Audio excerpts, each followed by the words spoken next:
Every time you learn something, you learn because something you did didn't work. And that exposes you to the part of the world that you don't understand. Every time you're exposed to a part of the world that you don't understand, you have the possibility of rebuilding the structures that you use to interpret the world. That's often why it's more important to notice that you're wrong than it is to prove that you're right. One of the things that you're supposed to learn in university is precisely that. It might be useful to listen to people that annoy you on the off chance that they know something that, if they tell you, you can use instead of dying. Talking to people who agree with what you say is like walking around in a desert. You already know everything that they say. The reason you're associating with them in that situation is so that they never say anything that challenges you, because you're afraid that if you go outside of what you understand, that you won't be able to tolerate the chaos. But it isn't the case. People have an unbelievable capacity to face and overcome things they don't understand. And not only that, that's essentially what gives life its meaning. The Buddhists say life is suffering. And you think, well, if that's the case, why bother with it? And people do ask that question, and they ask it in ways that result in their own destruction, and worse, in the destruction of others. So, for example, people who become particularly cruel, particularly in a genocidal manner, are more than willing to dispense with as many human beings as they can possibly train their sights on, because they're so disgusted by the nature of human limitation that they'd rather eradicate it. And lots of people become suicidal because they can't bear the conditions of their own existence. And suffering is real, and it's inescapable. So the question is, what do you do about it?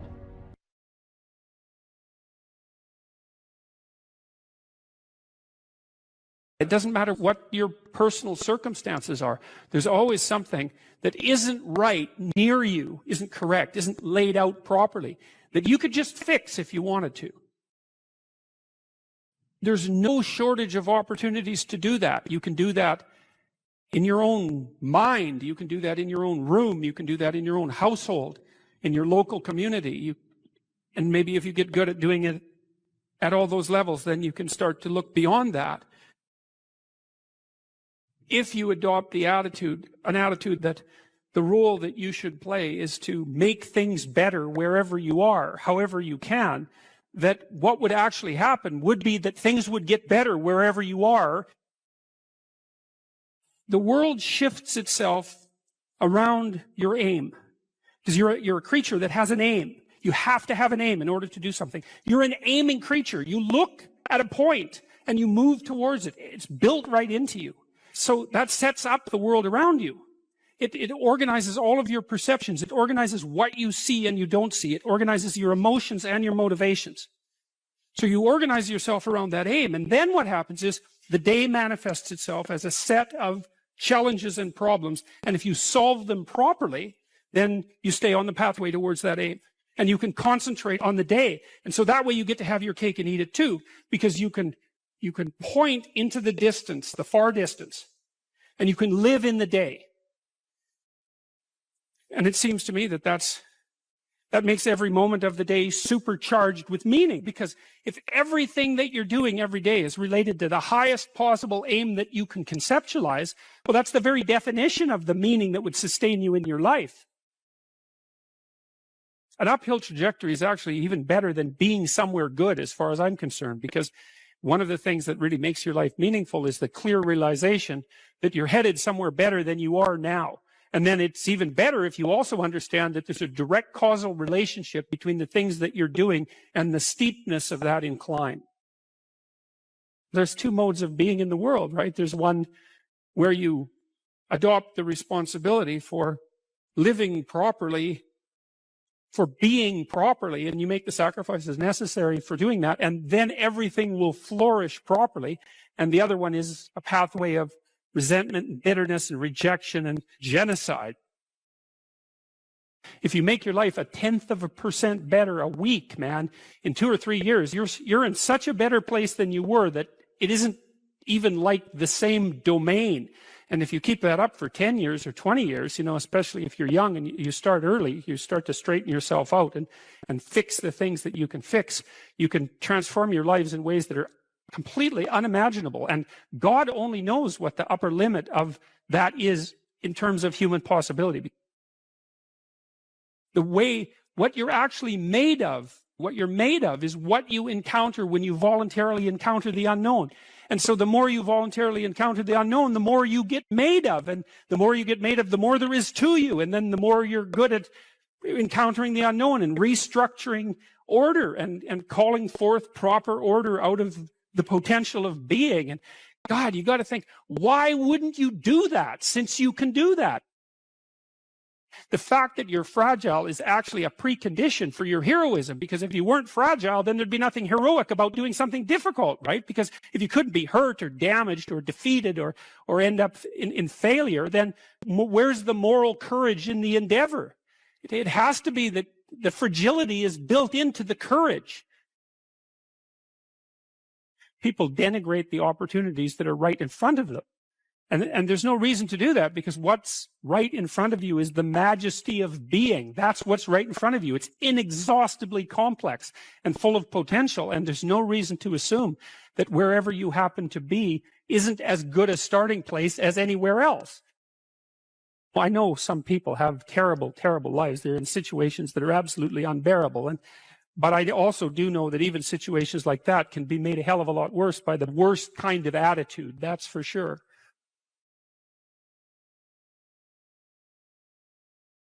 When my clients first come to see me, one of the things I often ask them is, okay, well, let's say you look a year ahead. What do you want? What are we aiming at? Your life isn't the way you want it to be.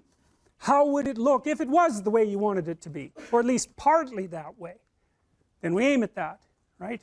And we look for impediments, psychological impediments, fears, avoidance strategies, that sort of thing. And we develop strategies. And we try to move towards that, I would say, ideal. All right, to understand the categories of myth, we'll say, we have to understand something about the nature of categorization. Now, categorization is a tricky thing, and we're going to run through some complicated ideas relatively quickly. You know, you think you put things in the same category because they're similar, but the problem is that, first of all, that's not an answer. It's just a restatement of the initial proposition. And second of all, you can put things in the same category that are by no means identical, and you often do that. And third, it's things that are similar are often also importantly different, and so picking which element of similarity, you know, like let's say you have a group of books. Well, are they the same? Well, obviously no, because unless they're, you know, all the same book. But the category of books is a pretty strange category because the content of the books differs completely. Well, you could still make a group of books and you pick some arbitrary element that unites them and consider that grounds to make a category. There's other categories, more scientific categories, and scientific categories tend to actually contain things that are very, very similar across multiple dimensions. Like protons are like that. As far as I can tell, there's nothing that distinguishes one proton from another, and the same with electrons. And you know, the set of triangles is like that because you can define it precisely. But most of the categories that human beings use aren't so neat, and the problem with that is that unless the categories are neat, like scientific categories, it's very difficult to investigate them scientifically. So for example, you might do research on a group of people with anxiety disorders, but the problem with that is that the anxiety disorder category is so heterogeneous that it's almost impossible to identify the commonalities across all the people who are in that category, and that's partly because the category isn't actually a scientific category. It's a hybrid category. It's a practical category. I can give you an example of that.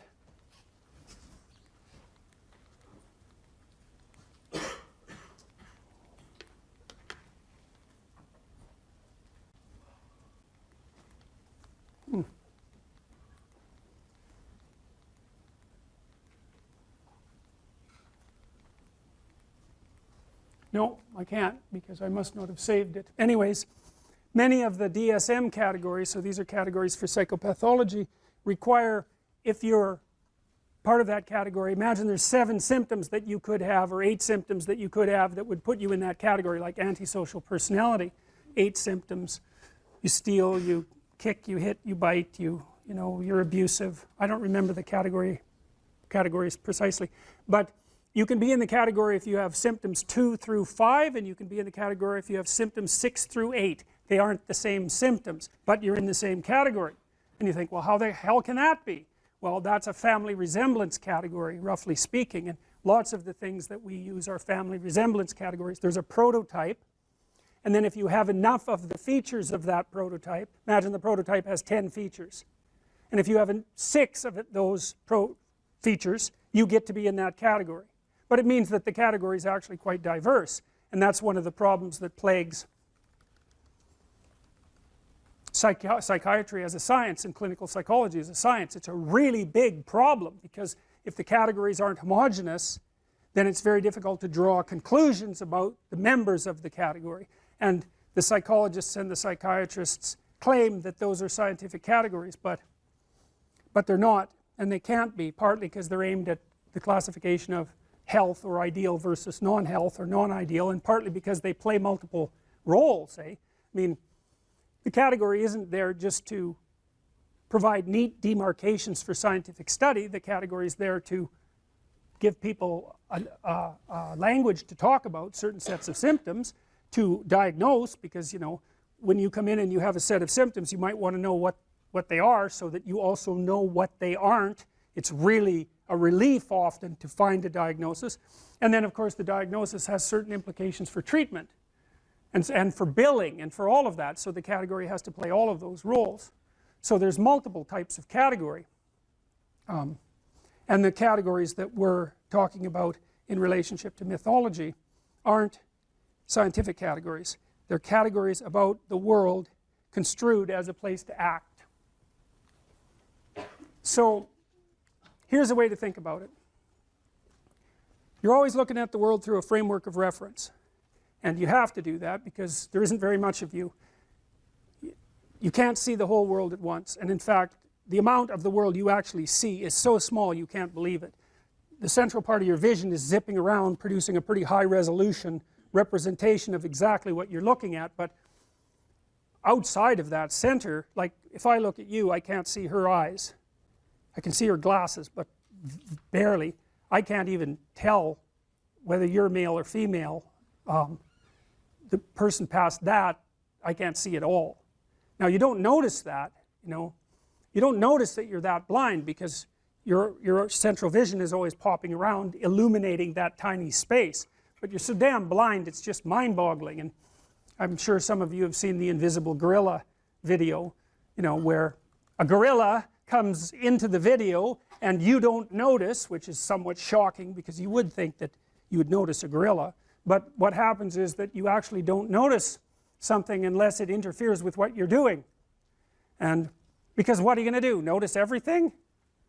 You can't do that. You can hardly notice anything. So what you do is you pick something to focus on. It's usually something that you value, because why else would you focus on it? So that means that your value system determines the direction of your perception. Bloody well think about that for a minute. That's a Buddhist idea, right?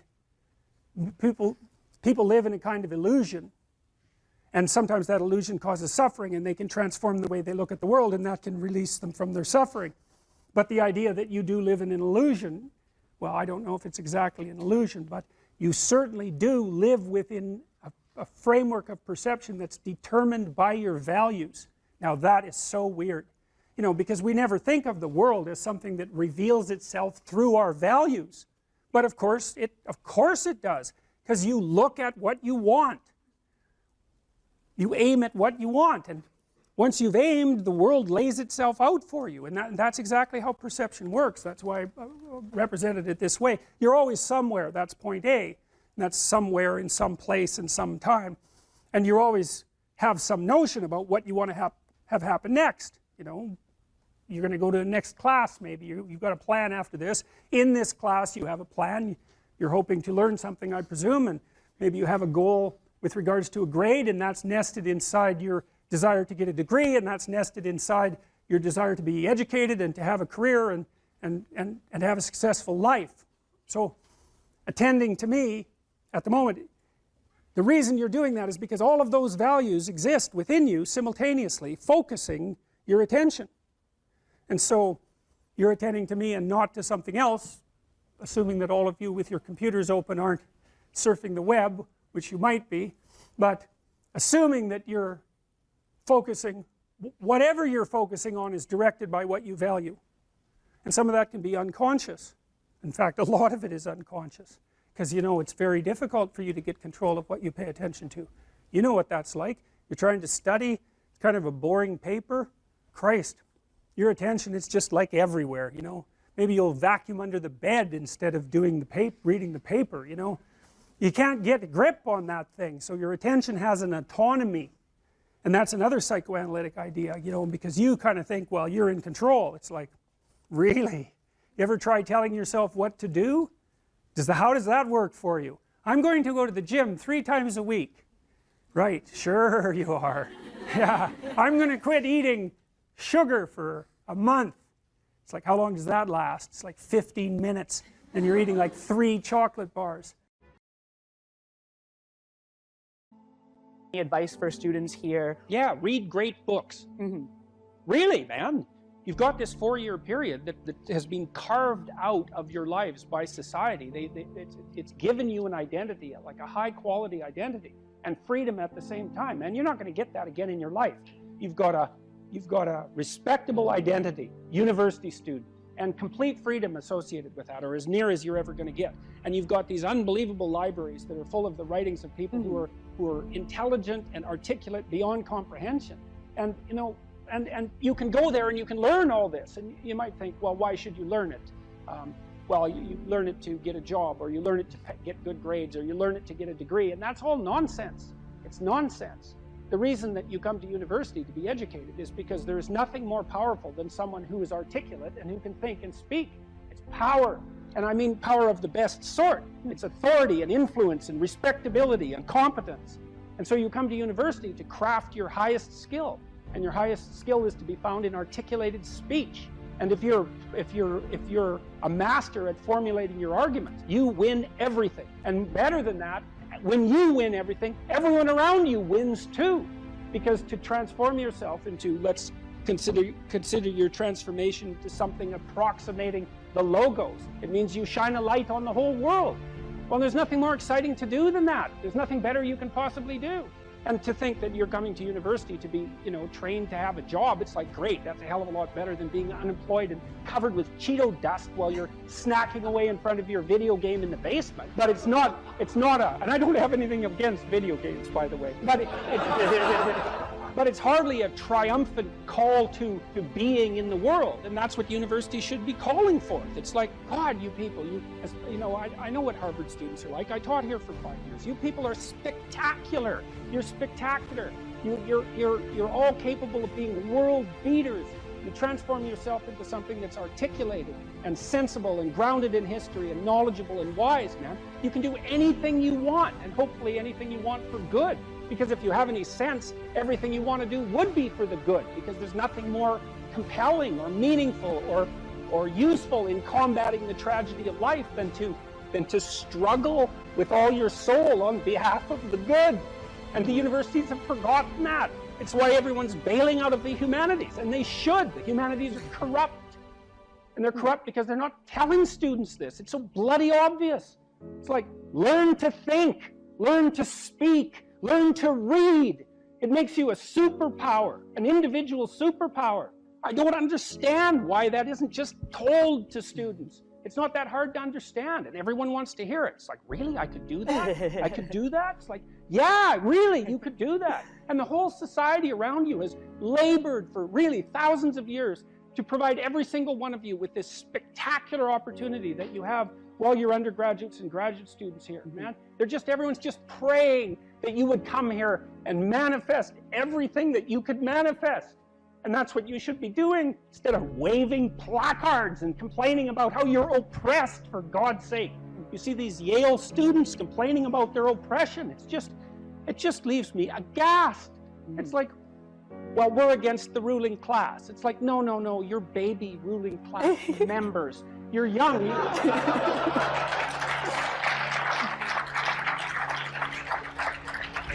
the only reason you're not rich is because you're young. You know, that's the best. Really, if you look at the 1% even, the dreaded 1%, you know, most of those people are old. Why? Well, when you progress through life, if you're reasonably successful, you trade in your promising youth for your wealthy old age, but you're still bloody old. Would you trade it? Would you trade your youth for that? Like, if you factor age out of the economic equation, things look a lot different. Well, of course older people have more money. If they have any sense, they've been collecting it for their whole life. Is that somehow unfair? It's not unfair unless you want to be poverty-stricken when you're 70, and you don't want to be poverty-stricken when you're 70. I just don't understand what's happened to the universities. I can't believe that you're not told when you come the first day, look, man, you're here on a heroic mission. You're going to take your capacity to articulate yourself to levels that are undreamed of. You're going to come out of here unstoppable. You're going to be able to do anything you want. It's like, that's what you're here for. Instead, you're taught that, well, you know, the world's a pretty oppressive place, and you're probably the bottom of the victim pile, and there's virtually nothing you can do about it except, you know, deconstruct the patriarchy. And it's so weak-kneed and so pathetic that universities should be embarrassed that that's what they're peddling to students. I'm embarrassed by it. You know, I've gone on public record telling parents, bloody well send your boys to trade school, because at least they'll learn something useful.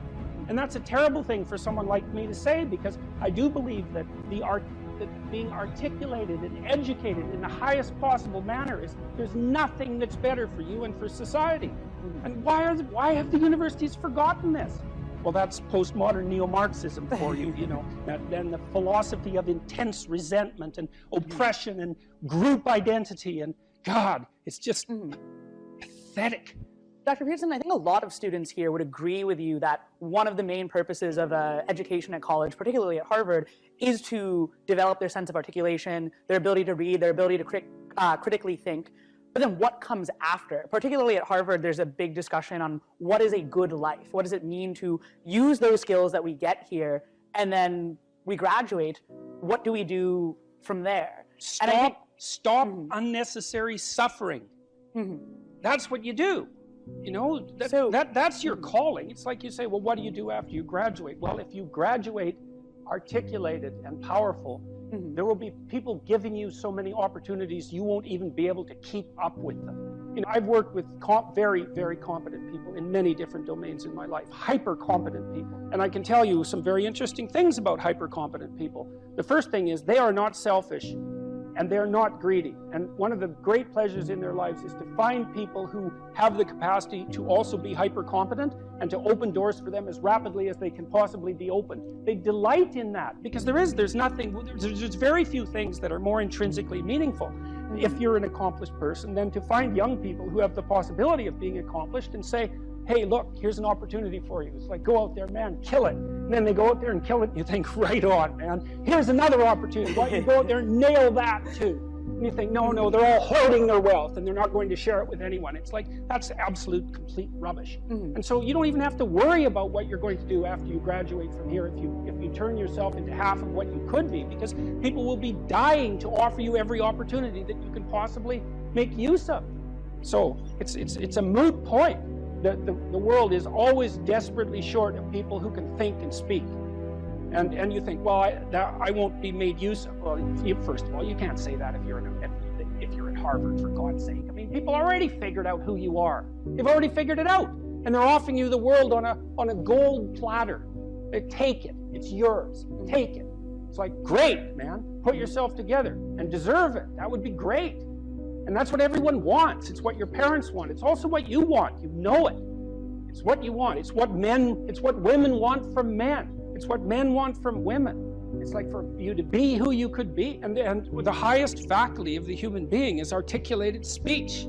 It's the divine faculty. And there is nothing more powerful than that. There's nothing that's even in the same league. And so if you don't have faith in that, then your priorities are misplaced. And I can't even understand why you wouldn't have faith in that being, say, Harvard students, because look where it's got you already. You know, you're already sitting on top of the world.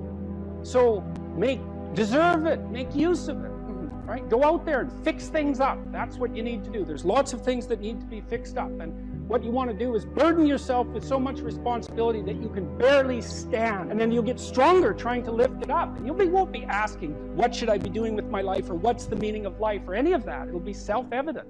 It's self-evident. At minimum, you can say, there's more suffering in the world than there should be, and I could probably do something about that. And you can do something about that. So go do something about it. And then there'll be less suffering in the world. And then when you're 80, you can look back on your life and say, well, you know, there's less suffering in the world than there would have been had I known it existed. And you don't have to even have a sense of ultimate destiny, or even any sort of theistic belief to regard that as a positive good. Like, I think it goes beyond the mere pragmatic utility of addressing the world's ills, because I think we do live in a world that has a transcendent reality as well as the reality that we can detect. But even independently of that, it doesn't matter. Sit on your bed one day and ask yourself, what remarkably stupid things am I doing on a regular basis to absolutely screw up my life? And if you actually ask that question, but you have to want to know the answer, right? Because that's actually what asking the question means. It doesn't mean just mouthing the words. It means you have to decide that you want to know. You'll figure that out so fast it'll make your hair curl. There's no better pathway to self-realization and the ennoblement of being than to posit the highest good that you can conceive of and commit yourself to it. And then you might also ask yourself, and this is definitely worth asking, is, do you really have anything better to do?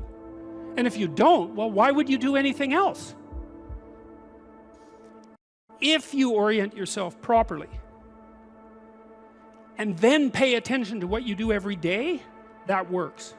And I actually think that that's in accordance with what we have come to understand about human perception, because what happens is that the world shifts itself around your aim, because you're a creature that has an aim. You have to have an aim in order to do something. You're an aiming creature. You look at a point and you move towards it. It's built right into you. And so you have an aim. Well, let's say your aim is the highest possible aim. Well then, so that sets up the world around you. It organizes all of your perceptions. It organizes what you see and you don't see. It organizes your emotions and your motivations. So you organize yourself around that aim, and then what happens is the day manifests itself as a set of challenges and problems, and if you solve them properly, then you stay on the pathway towards that aim, and you can concentrate on the day. And so that way you get to have your cake and eat it too, because you can point into the distance, the far distance, and you can live in the day.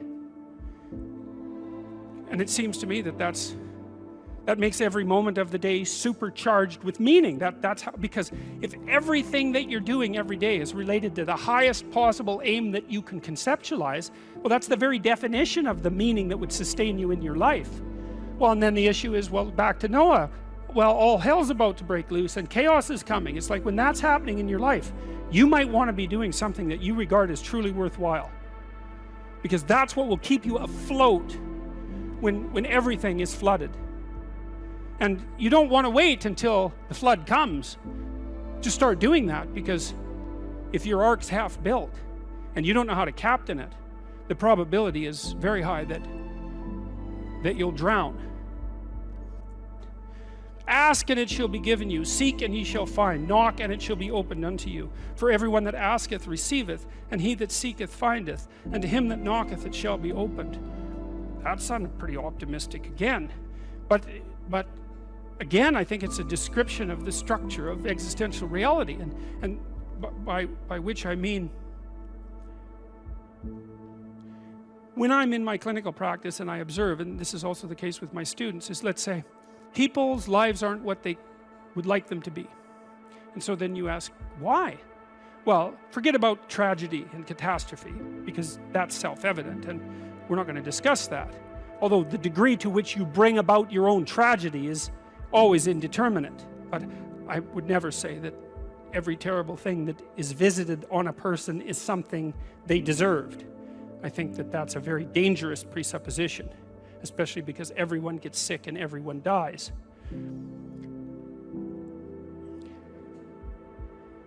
But one of the main reasons that people don't get what they want is because they don't actually figure out what it is. And the probability that you're going to get what would be good for you, let's say, which would even be better than what you want, right? Because, you know, you might be wrong about what you want easily. But maybe you could get what would really be good for you. Well, why don't you? Well, because you don't try. You don't think, okay, here's what I would like if I could have it. And I don't mean in a way that you manipulate the world to force it to deliver you goods for status or something like that. That isn't what I mean. I mean something like, imagine that you were taking care of yourself like you were someone you actually cared for. And then you thought, okay, I'm caring for this person. I would like things to go as well for them as possible. What would their life have to be like in order for that to be the case? Well, people don't do that. They don't sit down and think, all right, you know, let's figure it out. You've got a life. It's hard, obviously. It's like 3 years from now, you can have what you need. You got to be careful about it. You can't have everything. You can have what would be good for you, but you have to figure out what it is, and then you have to aim at it. Well, my experience with people has been is, if they figure out what it is that would be good for them, and then they aim at it, then they get it. And it's strange because they don't it's a strange thing. It's not quite that simple because, you know, you may formulate an idea about what would be good for you, and then you take 10 steps towards that, and you find out that your formulation was a bit off, and so you have to reformulate your goal. You know, so you're kind of going like this as you move towards the goal. But a huge part of the reason that people fail is because they don't ever set up the criteria for success. And so, since success is a very narrow line and very unlikely, the probability that you're going to stumble on it randomly is 0. So there's a proposition here, and the proposition is, if you actually want something, you can have it. Now the question then would be, well, what do you mean by actually want? And the answer is that you reorient your life in every possible way to make the probability that that will occur as certain as possible. And that's a sacrificial idea, right? It's like, you don't get everything, obviously, but maybe you can have what you need. And maybe all you have to do to get it is ask. But asking isn't a whim or today's wish.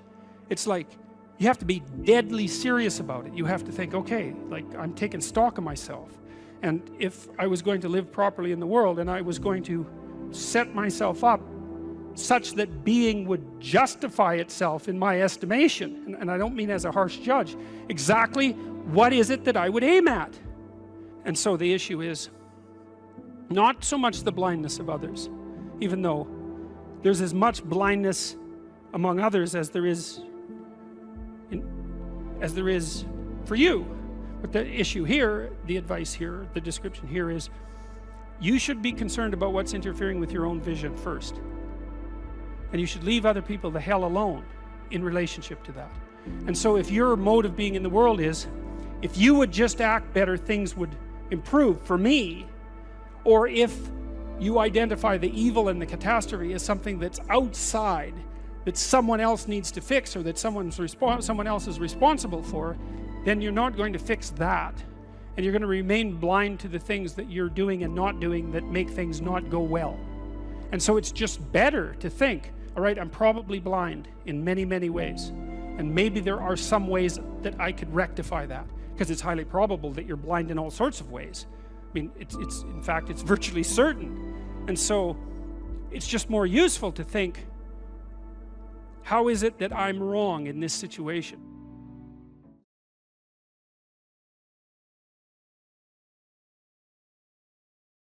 If you concentrate solely on your career, you can get a long way in your career. And I would say that that's a strategy that a minority of men preferentially do.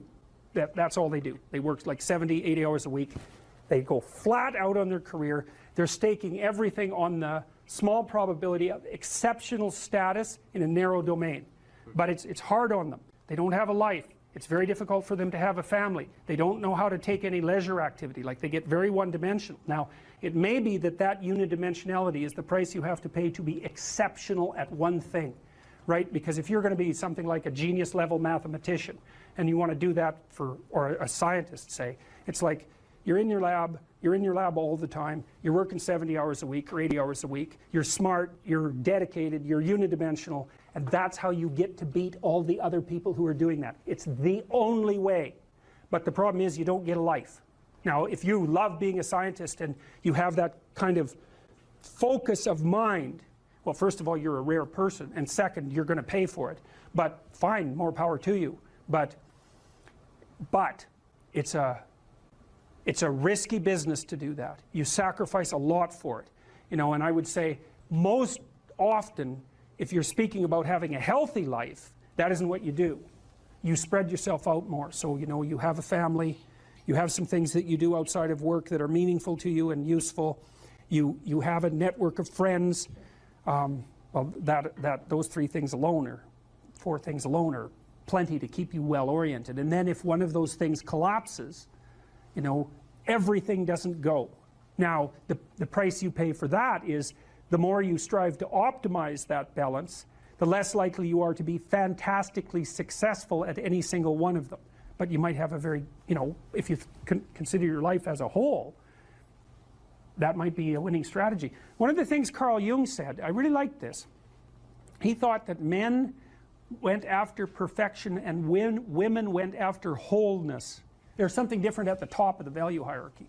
So perfection would be stake it all on one thing and look for radical success. Not that all men do that, because they don't, but we're talking about extremes, at least with regards to the men that do that. The wholeness idea is more like, well, it's like I want one thing in my life to be 150%, or I want 5 things in my life to be 80%. Well, there's a lot more richness in a life where you have 5 things operating at 80%, but you're not operating at any of them at 150%.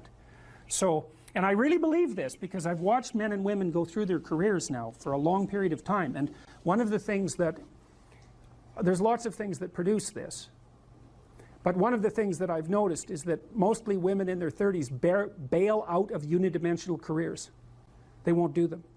They won't put in the 80 hours a week that they would have to put in order to dominate that particular area. And it isn't, the reason that they won't do it is because they decide it's not worth it. And no wonder, because why would that be worth it? You have to ask yourself that. It's like, well, you want to be an outstanding scientist. It's like, okay, really, that's what you want, because that means that's what you do. Because you're competing with other people, you know, they're smart, they're hardworking, and if you want to be at the top, you have to be smarter and work harder than any of them. And working hard means working long hours. I mean, it also means working diligently, but in the final analysis, it's also an additive issue. If I'm smart and hardworking and I can crank out for 70 hours a week, and you do it for 30, it's like, in 2 years, I'm so far ahead of you, you will never, ever catch up. And I think partly, maybe part of the reason too that women are oriented that way more than men, I think there's 2 reasons. One is socioeconomic status does not make women more attractive on the mating market, but it does make men more attractive. And the second is women's time frame is compressed, right? Because guys can always say, well, I'll have kids later, and they can say that till they're like 80. Whereas women, it's like, no way, man, you got to get it together by the time you're, let's say 40, but really probably by 35, but definitely by 40, because otherwise it ain't happening. And that's bloody dreadful. One of the common routes to extreme unhappiness is to want children and not have them. I wouldn't recommend that. You know, you see couples who are in their 30s. 1 couple in 3 over the age of 30 has fertility problems. That's defined as inability to conceive after 1 year of trying. 1 in 3. So it's worth thinking about, because people are very, very unhappy if they want to have kids and then they can't. Man, you're in the medical mill for 10 years if that's what happens to you. We've got a hypothesis that we're still working out that's supported to some degree by the relevant literature. So imagine that you're looking for a stable partner, right? So you might think, well, what do you want in a stable partner? And at least in principle, one of the things you don't want is too much mismatch between you and that person on the 5 fundamental dimensions. So for example, if you're really extroverted and you have a really introverted partner, you're going to engage in continual conflict about how much social activity the 2 of you should subject yourself to. And it's very, very difficult for people who widely differ on those dimensions to come to consensus, because it's not just a matter of opinion, right? It's really a matter of different, if you're looking at extremes, of really different types of people. And the thing about introverts is they just don't enjoy large-scale social interaction that much. One-on-one they're often fine, but in a group they don't like that, and it tires them out. Whereas a real extrovert, it's like you isolate them and they just wither on the vine, because a huge part of what actually motivates them in a positive way is tangled up with social interaction. And so if you're an agreeable person and you have a particularly disagreeable partner, you're also going to run into problems, because the agreeable person will say whatever you want whenever, and the disagreeable person will say, well, I'd like to know what the hell you want for a change, and be much more harsh and much more demanding in the situation. And the agreeable person is going to find the disagreeable person harsh and unpleasant, and the disagreeable person is going to find the agreeable person wishy-washy and unable to stand up for themselves. And again, that's actually one of the primary sources of tension between men and women, because women tend to be higher in agreeableness than men. It's about half a standard deviation, which is quite a large difference by psychological standards. And so what that means, I probably haven't got the statistic quite right. If you have a group of men and women and you pick out random pairs, the woman is going to be more agreeable than the man 60% of the time. So that's not an overwhelming proportion, but it's reliable, and it's quite large by psychological standards. So there's the problem with agreeableness. With conscientiousness, well, if you're conscientious, you're industrious and orderly. And orderly people seem to be sensitive to disgust, which is something we'll talk about in detail later. We've had a hard time specifying exactly what makes industrious people industrious, because it's hard to come up with an animal model for that sort of thing, and there's no theoretical model. But our latest idea is that, it's not my idea, it's actually the idea of my graduate student, Christine Brophy, is that industrious people find it unpleasant and unsettling to not be doing something.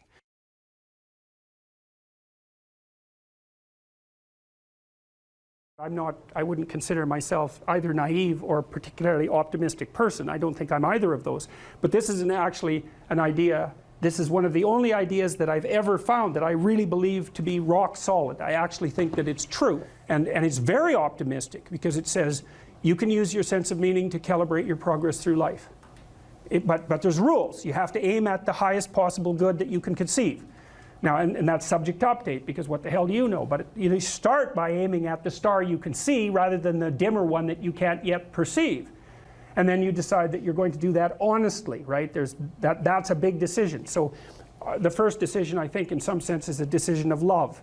You're going to decide that being is worthwhile and that you're going to work for its betterment. And that's a decision that's based on love. And the second decision is based on truth. Having made that decision, you're going to play a straight game. Having made those two decisions, I think that you can allow your sense of meaning to calibrate your pathway. And then what's so interesting is that you hit a state that's as close to paradisal as you're going to hit right away, because being engaged like that, it's better to be engaged in the solution of a complex problem than not to have a problem at all. And that's no different than saying it's better for there to be being than non-being, because being is a problem. And so if you want to have no problems, then you have no being. And you could say, well, being is so miserable that maybe that's the route we should take. And fair enough, but maybe you can have your cake and eat it too. You can have the damn problem. It can be a problem worth solving, and you can be so engaged in solving the problem that it justifies the fact that the problem exists. And then you get to have the problem and the solution at the same time, and maybe that's better than not having the problem at all. And I believe that, because one of the things I have seen, and I've seen this being so interesting when I've been lecturing to people, especially more recently, and this is also manifested itself on YouTube. I'm talking to people a lot about responsibility, and it's young men in particular that seem to be responding to that. And I think that's partly because I think that young women, in some sense, have their responsibility map already laid out for them. It's also less voluntary in some sense for women, because they have more complicated problems to solve in the first part of their life, right? Because they have to get the family problem solved. But whatever.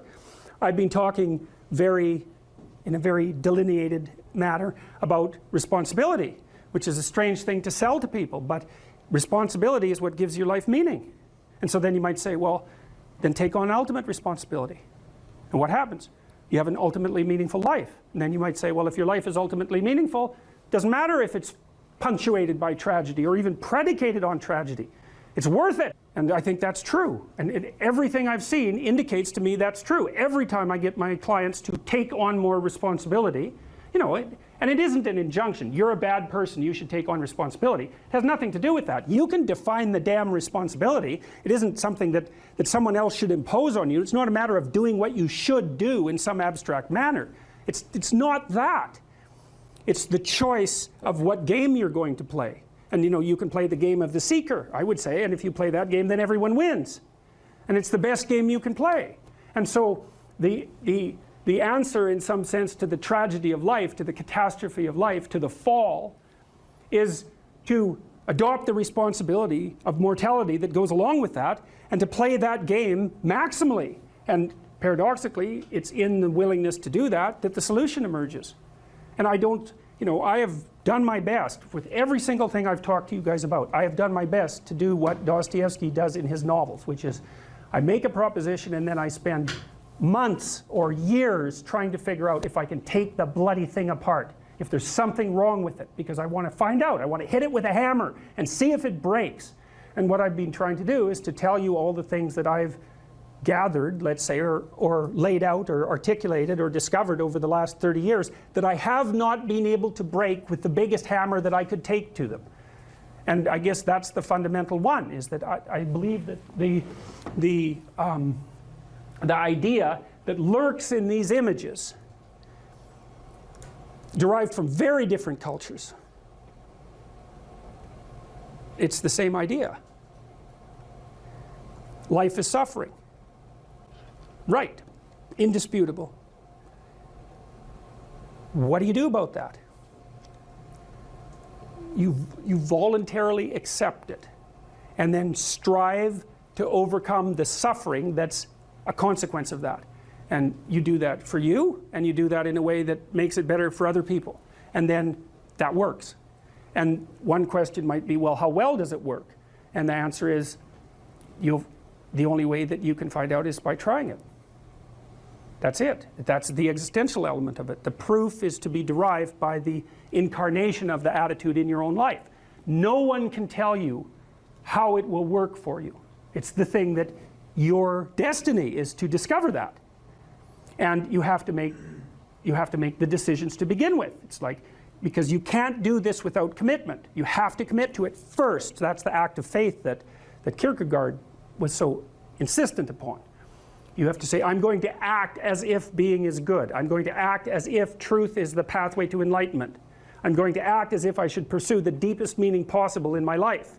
And there's reasons to do none of those. They're real reasons. So it's really a decision.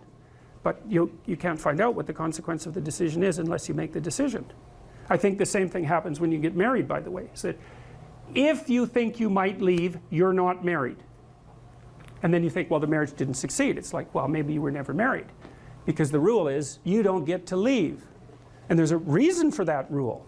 Now, I'm not saying that there aren't situations where there should be exceptions made for that. That's not the point. The point is that there's some games you don't get to play unless you're all in. And the other thing that's so interesting about being alive is that you're all in. No matter what you do, you're all in. This is going to kill you. So I think you might as well play the most magnificent game you can while you're waiting. Because do you have anything better to do? Really? Why not pick the best thing possible that you could do? Why not do that? Maybe you could justify your wretched existence to yourself that way. I think you could. That's what it looks like.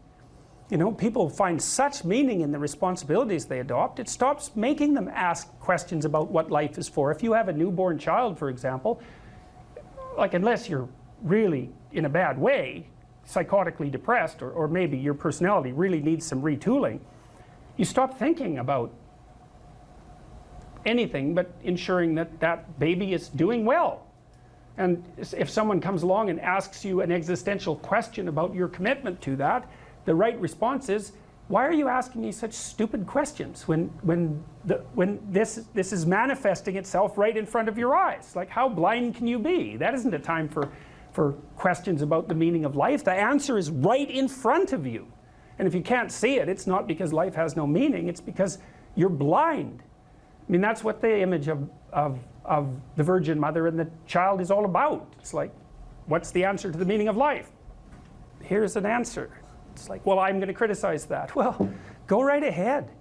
You know, it's like what you're like a what do you call that? A termite gnawing on a temple.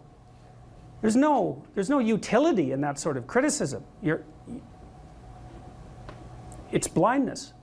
And it's the same thing with regards to the path of the hero. It's like it glistens in front of you and you can criticize it. It's like, fine. Put the cart before the horse and see how far you get. So I thought, to bring full closure to the class, I was trying to solve this terrible puzzle that confronted me and many other people about how it was that human beings got themselves in such a tangle about what they believed. Such a tangle that we were pointing the ultimate weapons of destruction at one another, which, by the way, we are still doing. And I thought, okay, well, I understand that. We need our belief systems. They orient us. And that means there will be conflict between belief systems, and that can be a catastrophe. And that's being played out everywhere, again, in very many ways. What's the solution to that? Well, one possibility is there's no solution. It's just mayhem all the way around. Could be the case. But it seemed to me, as I delved into it, that the proper solution to that was to live properly as an individual, because you're more powerful than you think. Way more powerful than you think. I mean, God only knows what you are in the final analysis. You're blind to your own weaknesses, but you're also blind to your own strengths. And so then I think, well, if you got your act together, it'd be better for you, and instantly it would be better for your family, assuming they wanted you to get your act together, and not everyone does, and then it would be better for the community. It's like, how far could you take that? If you stopped wasting time, and if you stopped lying, and if you oriented yourself to the highest possible good that you could conceive of, and you committed to that, how much good could you do? Well, I would say, why don't you find out? So that's what I think you should do. You should find out. You don't have anything better to do. And there's nothing in it, as far as I've been able to tell, there's nothing in it but good. So maybe you could sort yourself out so that you wanted nothing but the good. And then maybe you could help make that manifest in the world. And maybe we wouldn't have all these terrible problems then. At least we'd have fewer of them, and that would be a start. So it's the answer to the problem of humanity is the integrity of the individual. That's the answer. So, and states that are predicated on that realization are healthy. So, and states that aren't are doomed to stagnation and catastrophic collapse. And personalities that are predicated on self-tyranny and the tyranny of others are doomed to collapse. So, and then you think, well, what's the barrier? And the barrier is, are you willing to accept the responsibility? And part of the answer to that is, reduce the damn responsibility until it's tolerable. You don't have to fix everything at once. You could just start by fixing the things that you could fix. Or you could even do it more. You could do it with even less self-sacrifice. You could start by fixing only the things that you want to fix. God, you can get a massive way that way. So do it. See what happens. That's what you should have been taught in university right from the beginning. It's like, aim at the highest good. Tool yourself into something that can attain it. And go out there and manifest it in the world. And everything that comes your way will be a blessing. And so all you have to do is give up your resentment and your hatred. I know that's a hard thing to give up because you have plenty of reason for it. That's probably a good place to stop. So it was a pleasure.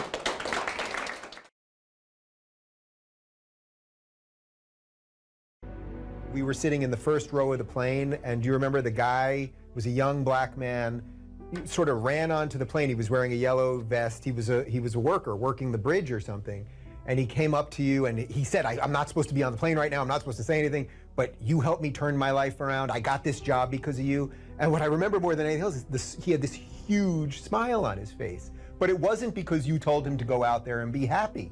It was because you told him to go out there and fix some stuff. And I think that's exactly what you're talking about right now. Those experiences are so life-sustaining. It's so remarkable to have that happen, and that's something I've been immensely privileged to constantly experience, although there's also something about it that's extremely painful. You know, the magnitude of that joy is sort of proportional to the obstacles it had to overcome while it was attempting to manifest itself. You know, and one of the things I'm sure you saw on the tour, and I don't know how this affected you, was the depth of hunger for encouragement that exists everywhere, as far as I can tell. And everyone wants to be appreciated when they bring their best to the table. That's why the current assault on merit is so unbelievably brutal, because it will deny everyone the right to be appreciated for being their best. And you might ask, well, when does the best become your enemy? And that's easy. It's when you flee from it.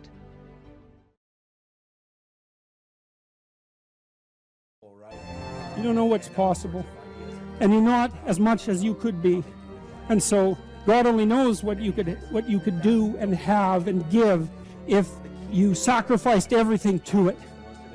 And that's the reason Abraham is constantly making sacrifices. It's archaic, right? He's burning up like baby lambs, but like, well, they're alive, you know, that's something, and they're valuable, and that's something. You have to admit, even if you think about it as a modern person, that the act of sacrificing something might have some dramatic compulsion to it, you know, to go out into a flock and to take something that's newborn and to cut its throat and to bleed it and to burn it. Might be a way of indicating to yourself that you're actually serious about something. And it isn't so obvious that we have rituals of seriousness like that now. And so it's not so obvious that we're actually serious about anything. And so maybe that's not such a good thing. And so maybe we shouldn't be thinking that these people were so archaic and primitive and superstitious. It's possible that they knew something that we don't.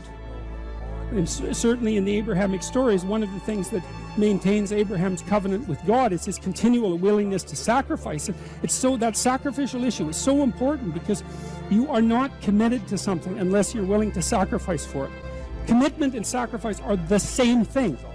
And I think it borders on miraculous that those concepts are embedded into this narrative at the level of dramatic action, you know, instead of abstract explanation. People are acting this out, and the fundamental conception is so profound that it's really quite awe-inspiring. It's breathtaking, really, when you understand what message is trying to be conveyed. You have to make sacrifices, and what do you have to sacrifice? You have to sacrifice that which is most valuable to you currently that's stopping you. And God only knows what that is. It's certainly the worst of you. It's certainly that. And God only knows to what degree you're in love with the worst of you. So you move from the unbearable present to the ideal future. And you can't help that. You have to live in a structure like that. That's your house. That's another way of thinking about it. And if you want to get your house in order, and if you want it to be a place that you can live properly, then you have to plan the future that is perfect. And then I think, well, what does that mean? And it means it's good for you, right? And one of the things that I do all the time with my clinical and consulting clients is try to figure out what would be good for them. But we do more than that. We try to think, okay, well, how can we set this up so it's really good for you, and that all the side consequences of that are things that are good for other people. And so, because people are often also timid about trying to get something that's good for themselves because they feel that it's selfish or that they don't deserve it. So we set it up so that, well, look, we're going to set it up so that it's plainly obvious that this will not harm the structure of the universe. For you to have what you need and to do it in a way that's of benefit to other people. There's no downside to that. And so it's okay. It's okay if you reach out and take that. And one of the things that's interesting about the biblical stories, the Abrahamic stories as well, is that God doesn't really seem to be opposed to the success of the people that he's chosen.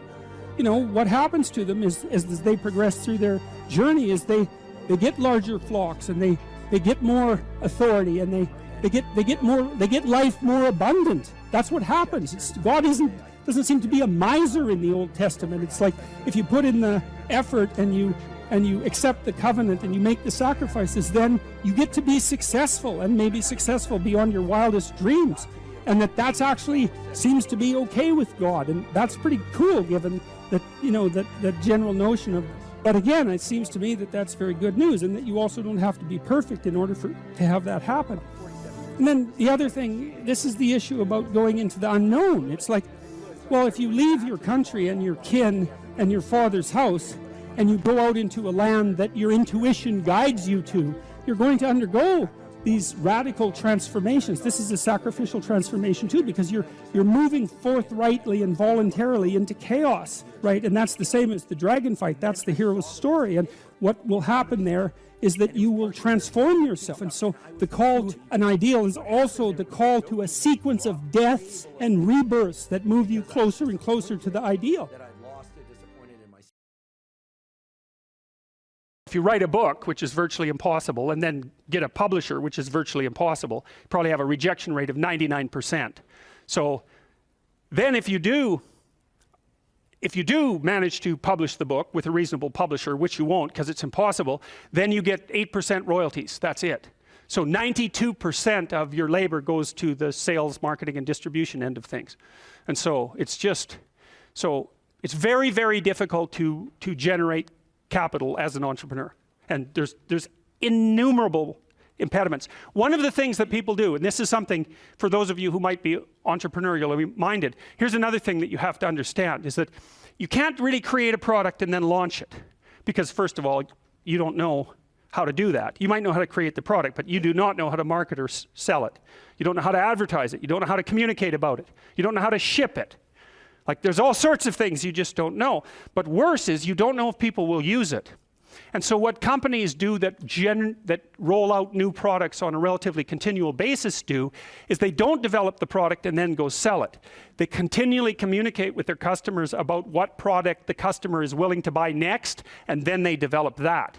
And so you have to have your market identified, and then you have to be in continual communication with the market while you develop the product. It's not, I build a better mousetrap and the world comes, marching to my door. That isn't how it works.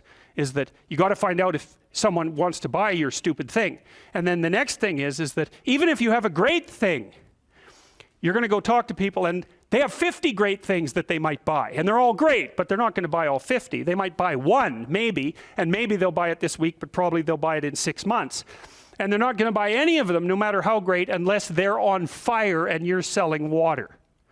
Because they're so busy already, right? They're so overwhelmed and preoccupied by their jobs that if you come in and you say, well, here, this is going to increase your efficiency by 20%, and here's the 3 weeks you'd have to spend doing that, and then the payoff would come in the next years, they'll say, yeah, well, I'll do that as soon as I have time. And as soon as I have time is never. So if they're on fire and you have water, you can sell it to them. But that's all, because otherwise it's a no-go. So those are all things that are worthwhile knowing, because they're very hard to learn. And very comically, I mean, if you would have told me when I first started developing these tests that one of the reasons corporations wouldn't buy them was because they worked, that I would have just thought, really? I mean, come on, really? That's really the reason? It's like, yeah, that's the reason. God. So very, very, very problematic. And then they already have their processes in place and they're entrenched. And then the next problem is, you haven't got any customers. I think I told you that before. You don't have any customers and you show them the statistics, but they can't understand the statistics. And they also have 200 other people selling them things, and 50 of them are crooks. So they're just lying about what they're doing, and they can't tell the difference between the liars and the people who are telling the truth. And so they can't understand the statistics for themselves, and they can't verify them anyways. So what they ask you is, who else is using it? And if the answer is, well, everybody, then you don't even have to do the sale because you're already rich. And if the answer is nobody, then they're going to say, well, why is nobody using this? You say, well, it's the hottest thing that's come along. And they think, well, I'm not going to be the sucker who gets painted, you know, red and fired because this failed. That they do not think this might make me succeed. People do not care about whether or not they succeed. They care about whether or not they fail. And so that's another thing, is that if you're marketing something and you can say this will stop you from being identified as a failure, then people might be happy about that. But if you say this will really help you succeed, it's like, yeah, no, I don't want to succeed. I just don't want to fail. I don't want to succeed. I just want to be invisible and be left alone.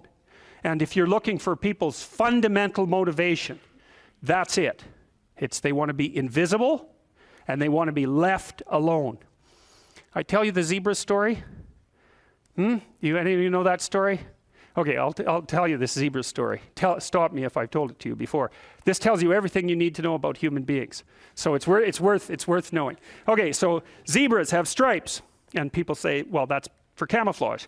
And then you think about that for 2 seconds and you think, that's a really stupid theory, because lions are camouflaged and they're like golden like the grass. And zebras are black and white, so you can see a zebra 5 miles away. It's like, there's a zebra, it's black and white. So the whole camouflage thing, that's just not working out so well as a hypothesis. Okay, so biologists go and they decide to take a look at some zebras. And so they're looking at a zebra on the herd, because there's no zebra, right? Just like there's no fish. There are schools of fish and there are herds of zebras. There isn't a fish. This is why I think the cod aren't coming back. There are no cod. There are massive 100-mile-long schools of cod, 10 stories deep, 20 million years old. You wipe out the school, you don't just get to throw a cod in the water and say, well, you know, off you go. It's like, well, where's my city? It's like launching you in the middle of a field. It's like, well, go out there and reproduce. It's like, no, that's not going to happen, you know? So without the school, there's no cod, and you can't just introduce a whole school of cod because you don't have a whole school of cod. So, you know, maybe the cod are never coming back. And zebras are the same thing. There's not a zebra. There's zebras. And so you're looking at the zebras, trying to study a zebra, and you look at the zebra and you make some notes and you look up and you think, oh, Christ, which zebra was I looking at? And the answer to that is you don't know, because the camouflage is against the herd. And the black and white stripes. There's a variety of reasons for the stripes. Flies also seem not to like the stripes, but you know, usually things evolve for multiple reasons. But anyways, it's very difficult to parse out a zebra against the herd. You look down, you look up, it's like, uh-oh, all those damn zebras look the same. Yes, the camouflage is effective, but it's against the herd. All right, so then you think, well, we better identify a zebra so we can see what he's up to. So then you take your Jeep and a can of red paint and a stick with a rag on the end of it, and you drive up to the zebras and you paint their haunch red a little bit, put a nice red dot on their haunch, or maybe clip their ear with a cattle clip. And then you stand back and you think, hey, I'm pretty smart, now I'm going to watch that zebra. So what do you think happens to the zebra? The lions kill it. Right. Because lions, they're smart, right? Hunting animals are smart. But they have to identify a zebra before they can organize their hunt. They can't just hunt the whole herd. They have to pick out a zebra. And so maybe it's like a zebra that's got a sore hip or something. And so you think, well, nature's kind. It just takes the weak. It's no, zebra or lions like really healthy, delicious zebras. But they look like all the other healthy, delicious zebras, so they can't get a bead on them. But if they're small and just born, or if they're limping, or there's something that identifies them, then the lions can pick them out. And then they do pick them out. And so the rule for human beings is keep your damn stripes on so the lions don't get you. And I'm telling you, man, if you want to remember one thing from my class about human motivation, that's a good thing to learn. People camouflage themselves against the herd, and they like to be in the middle of the herd, which is what fish do, by the way. If you have a big school of fish, the smart, healthy, large fish are in the middle of the school. Because you know what you call fish on the outside of the school? Bait. Right. So that's what people are doing. They're trying to move into the middle of the herd all the time. And the herd moves around, or the school moves around, and people are going, well, I'm in the middle. I'm staying in the middle here. So I've got this protective ring of people around me so the predators don't pick me out and do me in. So Okay, so that's part of the reason why I said, well, you can't sell something to someone for success, because you're thinking, well, people are aiming at success. Don't be thinking that. It's not by any means necessarily true. Trait neuroticism is a powerful motivator. And trait neuroticism is, let's not be too threatened or hurt, right? That's the negative emotion system. And the negative emotion system is a killer source of motivation. You also see that there are scales of well-being that have been designed, mostly by social psychologists, which means they're very bad scales most of the time, because their psychometric capacity is absurdly low, generally speaking. So what you find with scales of well-being, sometimes they're talked about as scales of happiness even, is that people aren't after happiness, they're after not hurting. It's not, so they don't want to be extroverted and enthusiastic, right? And bubbly and full of smiles and laughter. That isn't what they mean by I want to be happy. What they mean is I don't want to be anxious or in pain. And so well-being scales tend to be something like emotional stability plus extroversion. But the big loading is on emotional stability, the reverse of neuroticism. You want to avoid suffering. You don't want to be happy. You want to avoid suffering.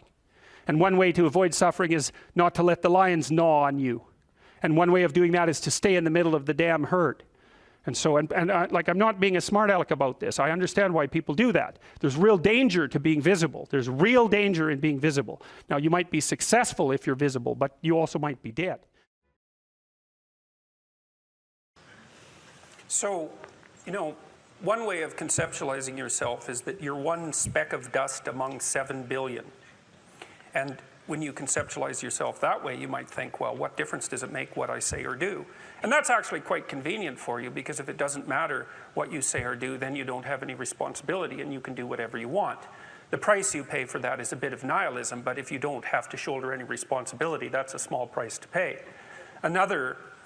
That's the underground motivation for nihilism. But the other way of looking at it, and this is actually the accurate way of looking at it, is that you're in a network. You're a node in a network, and so you can do a little bit of arithmetic very rapidly and just figure out how powerful you are. You know 1,000 people. You're going to know more than that over the course of your life, but let's say 1,000 for the sake of argument for now. They know 1,000 people. That means that you're one person away from 1,000,000 people and 2 persons away from 1,000,000,000 people. And you're the center of that network. And now the way networks work is that information propagates in a network manner. So don't underestimate the power of your speech. Now, Western culture is phallogocentric. Let's say it. Okay, so we'll say, yeah, that's just fine. That's exactly what it is. It's predicated on the idea of the logos, that the logos is the sacred element of Western culture. And what does that mean? It means that your capacity for speech is divine. It's the thing that generates order from chaos and then sometimes turns pathological order into chaos when it has to. Don't underestimate the power of truth. There's nothing more powerful. Now, in order to speak what you might regard as the truth, you have to let go of the outcome. You have to think, all right, I'm going to say what I think, stupid as I am, biased as I am, ignorant as I am. I'm going to state what I think as clearly as I can, and I'm going to live with the consequences no matter what they are.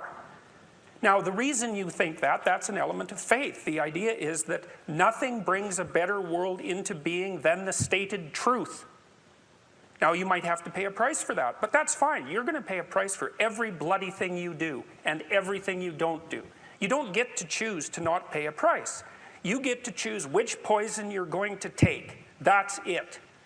So if you're going to stand up for something, stand up for your truth. It'll shape you, because people will respond and object and tell you why you're a fool and a biased moron and why you're ignorant. And then if you listen to them, you'll be just that much less like that the next time you say something. And if you do that for 5 years, you'll be so damn tough and articulate and able to communicate and withstand pressure that you won't even recognize yourself. And then you'll be a force to contend with.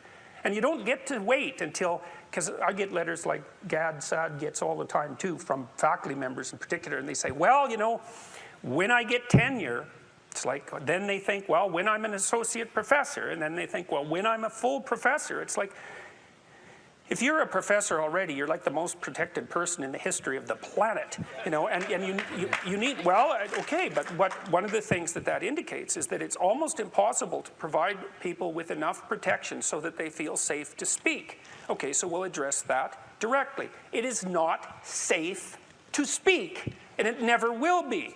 But the thing you got to keep in mind is that it's even less safe not to speak, right? It's a balance of risks. It's like you want to pay the price for being who you are and stating your mode of being in the world, or do you want to pay the price for being a bloody serf, one that's enslaved him or herself? Well, that's a major price, man. That thing unfolds over decades, and you'll just be a miserable worm at the end of about 20 years of that, right? No self-respect, no power, no ability to voice your opinions, nothing left but resentment because everyone's against you, because of course you've never stood up for yourself. It's like, say what you think carefully, pay attention to your words. The price is, it's a price you want to pay if you are willing to believe that truth is the cornerstone of society. And in the most real sense, if you're willing to take that leap, then tell the truth and see what happens. And nothing better could possibly happen to you. There'll be ups and downs, and there'll be pushback, and there'll be controversy and all of that, but it doesn't matter. The truth is what makes the world, the truth is what redeems the world from hell, and that's the truth.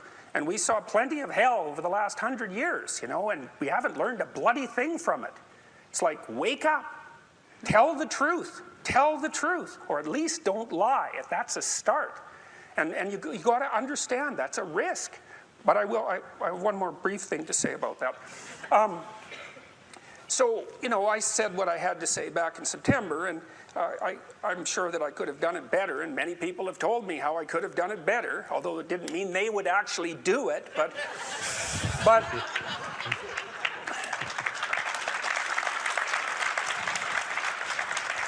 and you know, my job was at risk, serious risk, for about 2 months, and it destabilized my family, who've been very brave about this, so like, thumbs up to them, man. They've just stood by me.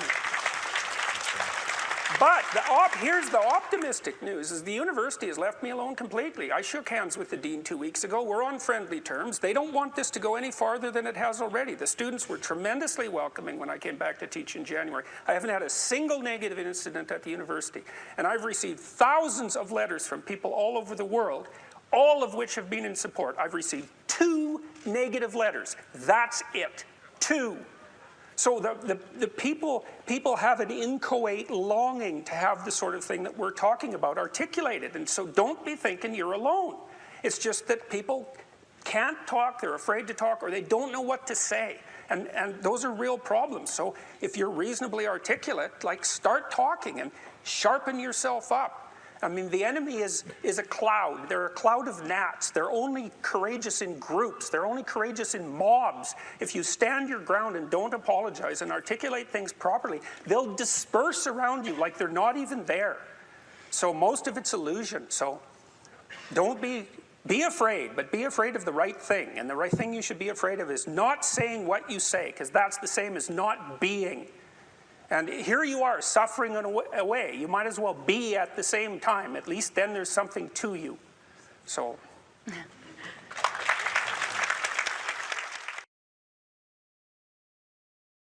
When I talked about hierarchies, now, it's very important where you are in your hierarchical position with regards to other people in relationship to your mental health. And this is a really important thing to understand, because you have an ancient counter in your brain, and that was the point of the biological comparisons, lobsters being one set of comparisons, but not only lobsters. We know perfectly well, animal behaviorists, people who know their neuropsychopharmacology, know perfectly well that the serotonergic system operates quite similarly across most animals with complex nervous systems, and one of the things that it does is track relative status position. And in birds, wrens, which is another example I used, a lot of it is power.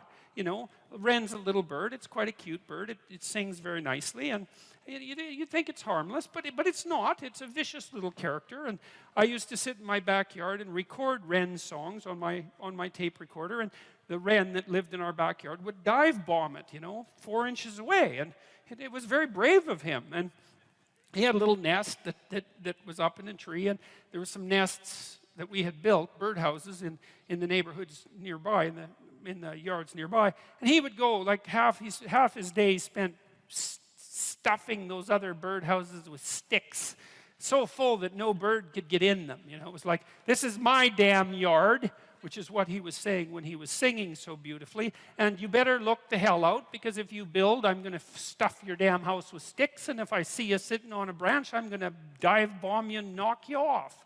And that's power. And that's what wrens do, despite the fact that they're cute. And chickens do the same thing. There are pecking orders among chickens. And virtually every animal, wolf packs organize themselves into hierarchies, and chimpanzees organize themselves into hierarchies. And like, there are rat hierarchies. And hierarchical organization is the rule among animals that live somewhat socially. And even those who don't, that occupy the same geographical territory. There has to be some way of organizing access to relatively scarce resources that doesn't result in chronic combat. Because chronic combat, well, look, you're Wren A and you're Wren B, and you decide to have it out, so you peck yourselves half to death, and you're Wren C, and so you got a little bit more patience. You just wait until those two wrens beat each other to death, and then you move in. It's like, it's a stupid solution. It doesn't even work for wrens, let alone people.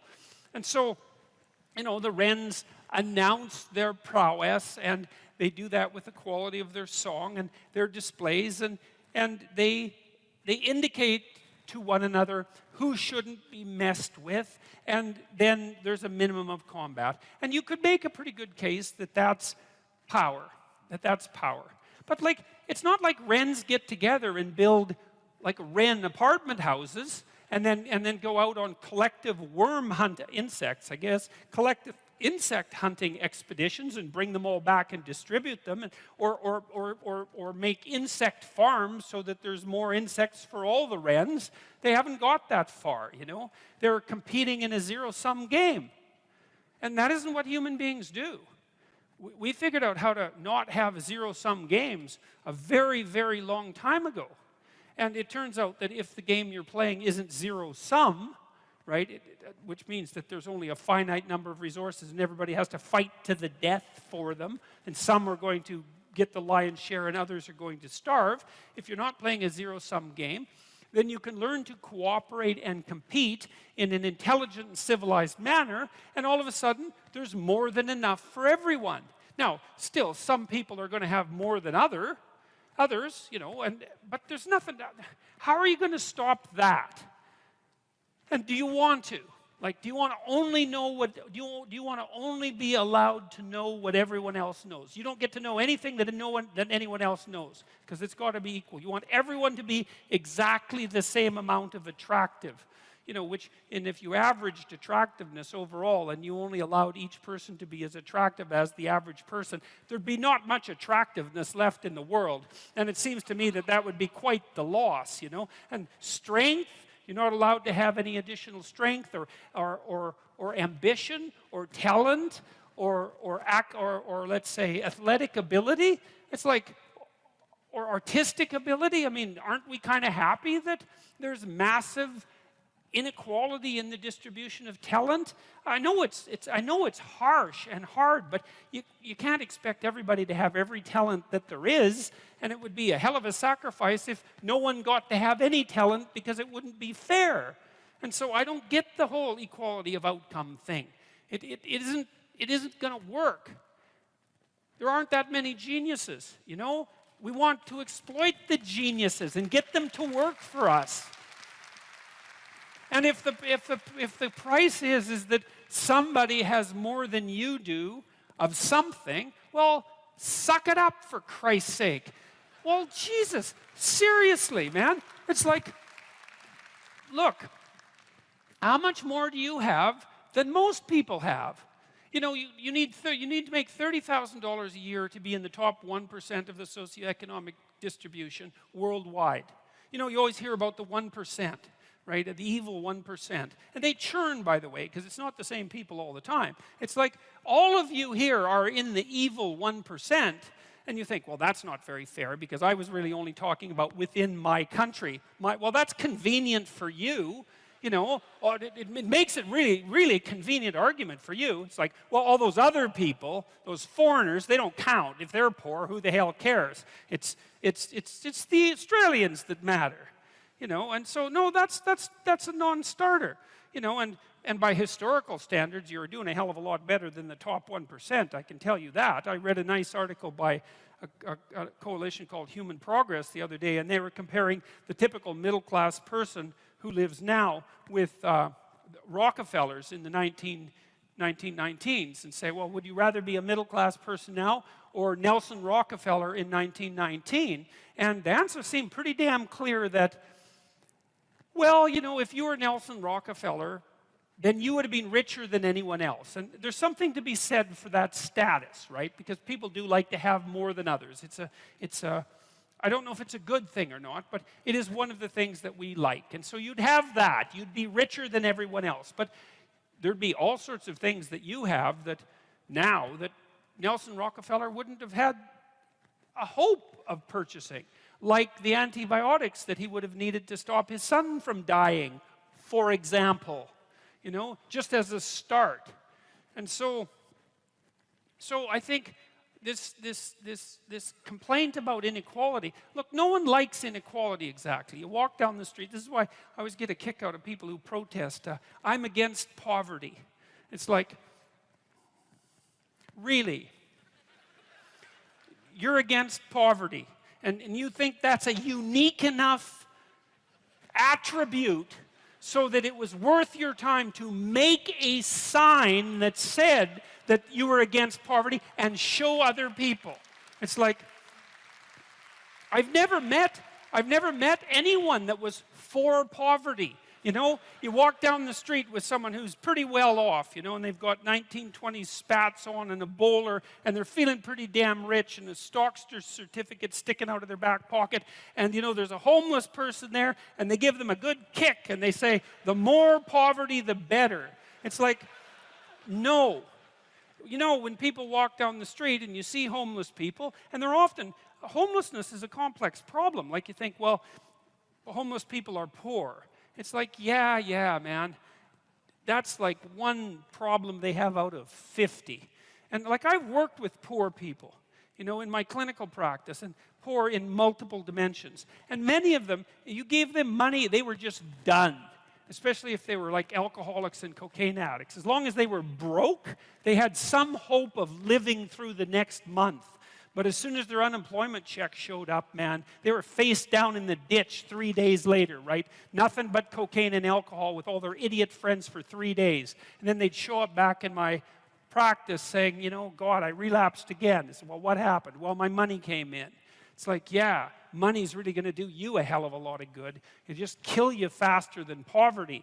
Now, not that there's anything good about poverty, but it's not like these are simple problems. You know, you walk down the street and you see someone who's been an alcoholic for 20 years and maybe they're addicted to methamphetamines as well, or maybe they're schizophrenic. It's like, it isn't unequal distribution of monetary resources that is the primary cause for that problem, and it isn't going to be some sort of straightforward redistribution that's going to fix it, because it's way more complicated than that.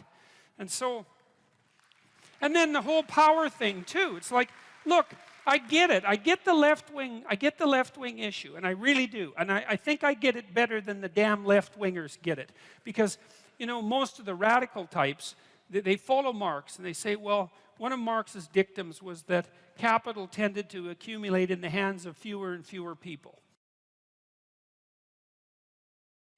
If you pursue the things in your life that are meaningful once you've oriented yourself, and that means accepting the challenges that come along with that, because one of the things that you'll find, you even find this in music, if you know a piece of music completely, then you tend not to want to listen to it anymore. There still has to be some challenge in it. You still have to track it, and sometimes music is so complex you just can't. It just sounds like noise. Modern music is often like that because it's so, well, it tends towards the chaotic, and so I find it difficult to listen to because I can't get a handle on it. But then, you know, so it's too challenging. And then there's other music, pop music is often like this. It's catchy the first 2 times you hear it, and then you never want to hear it again. It's too much, there's too much predictability and not enough chaos. And hopefully you find a piece of music that's somewhere in the middle. You can listen to it 50 or 100 times, and each time you listen to it, there's still some new nuance in it that you didn't expect before.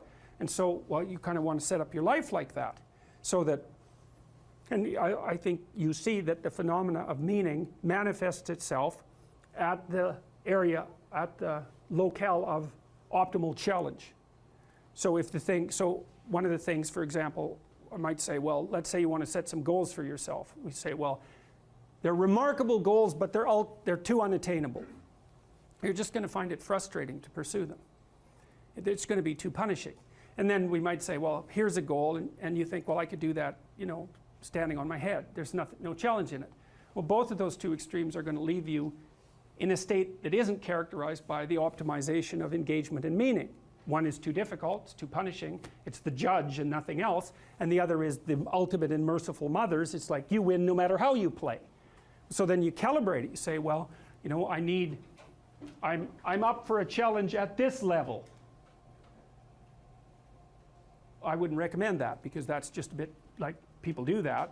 You might want to investigate your character in detail and decide, you know, what's going on at this level of analysis. That's pretty harsh, but you can certainly continually retool yourself at more micro levels, and I think what you do is you pick the level of retooling that optimizes your willingness to be engaged in it.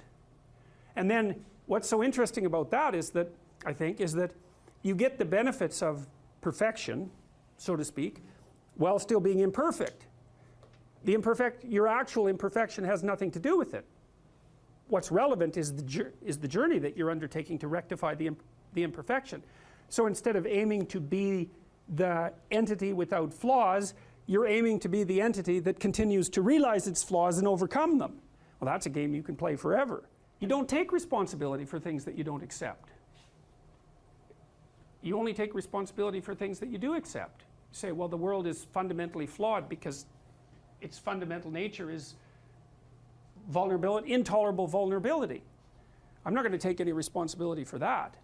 That's really Cain's attitude in the story of Cain and Abel. He externalizes responsibility for the catastrophe of his life, and therefore he doesn't make the right sacrifices. And so the paradoxical injunction here is, accept responsibility for the catastrophe of your life, and that way you transcend it simultaneously. And there's an unbelievably hopeful message in there, and the message is, you're actually strong enough to do that, you just don't know it. And you won't find out till you do it. You can't find out till you do it. But if you did it, you'd find out that it was true. It's a massive risk. It's the ultimate in risks, right? You have to be willing to lose your life in order to find it. It's like, exactly right. So that picture, when I started to understand that picture, well, every time I look at it, it just blows me away. I can't, it's unbelievably, it's an unbelievably sophisticated set of ideas. But I don't think it's much different, really, than this idea. I mean, Buddha finds his enlightenment under a tree. It's not fluke that that's the case. That's his natural environment. And he's sitting in the lotus here. The lotus opens up. It's this thing that springs up from the depths. And he sits there illuminated the same way. He's got a halo that's the sun that stands for higher consciousness. And he's transcended by accepting the fact that life is suffering. He's transcended the limitations that are part of mortality. You see that symbol there? That swastika, you see it there? It's reversed. The Nazis reversed it. Well, think about that. I mean, they weren't stupid. Their symbols had meaning. Is what the swastika represented was what this represents reversed. Well, that's a very bad idea. This is the thing that this idea is what enables people to transcend their suffering. And Buddha said, well, don't be too attached to things. And what does that mean? It doesn't mean deny the world. It might mean deny the world if you're too in love with the material, like with material well-being, let's say, then your pathway to transcendence and meaning might be to abandon that because it's constraining you. It's making you less than you could be. But the fundamental lesson, the more fundamental lesson that's underneath that is don't let what you are stop you from being what you could be. Right. And so then the question is, well, what do you identify with? Do you identify with what you are? Then you're a tyrant. Do you identify with chaos? Because that's the opposite of order, say. Then you're nihilistic. well, you don't identify with either of those. You know that they're both necessary. You know that you have to live with both of them, but you identify with the capacity to continually transcend what you are. And then you seek out error. That's what humility is. It's like, I'm error-ridden. It's like, so I want to put myself in a situation where I can discover one of my errors, hopefully not in a way that's going to knock me completely out of the game, right? I want to seek out a challenge. I want to find out where my limits are. I want to find out where there's not enough of me yet. And I want to do that in a way that's engaging, because you can wear yourself out fighting dragons, obviously. You can exhaust yourself completely, and that's not helpful. One of the things I learned, for example, when I was coaching lawyers, these were people who had very high-end careers, and so they had an infinite workload. No matter how much they worked, flat out, there was always way more work that they should do. It's a very difficult thing to learn to manage. And so they were exhausting themselves, and I said, well, you have to work less per day. It's like, well, no, that's not happening. I can't do that. And so what I learned over time was, okay, so this is what you have to do. Every 3 months you have to block off 4 days and go have a vacation. And you have to plan that in advance so it's in your calendar so that your secretary doesn't book your time. And then you need that because you have to recuperate enough so that you can work as hard as you're going to work. And of course they were nervous about that. And I said, well, look, we can calibrate this. Let's keep track of your billable hours over the next year and see if they increase or decrease. Because I bet you if you take more time off, you'll actually have more billable hours. You'll actually have your cake and eat it too. You'll get to have a vacation and you'll be more productive. And that inevitably, that was what happened. And so that's a matter of calibrating the game properly, right? You want to play a game that you can play today, but also one that you can play next week and next month. We're not talking about, your career this week. We're talking about you having a career that lasts 30 years, that doesn't kill you, that doesn't make you hate yourself or the job, that doesn't make you bitter, that doesn't wear you to a frazzle. So it has to be optimized. And so I think that you can, in fact, decide to take on the load that's optimally meaningful if you want, and then you get to have your cake and eat it too. You're on the pathway to continual incremental improvement. You only have to burn off a feather at a time instead of having the whole bloody thing burst into flames. But it's a constant source of renewal. And there's an idea that to be renewed, you have to drink the water of life, right? That's an old mythological idea. And what's the water? The water of life, chaos is water. Water is chaos. Water is what washes away too much order. And to stay continually, let's say, refreshed by the water of life is to take on exactly the right amount of chaos to make sure that your garden is properly nourished. And I think meaning is actually the marker of that. And as I said, that I wouldn't consider myself either naive or particularly optimistic person. I don't think I'm either of those.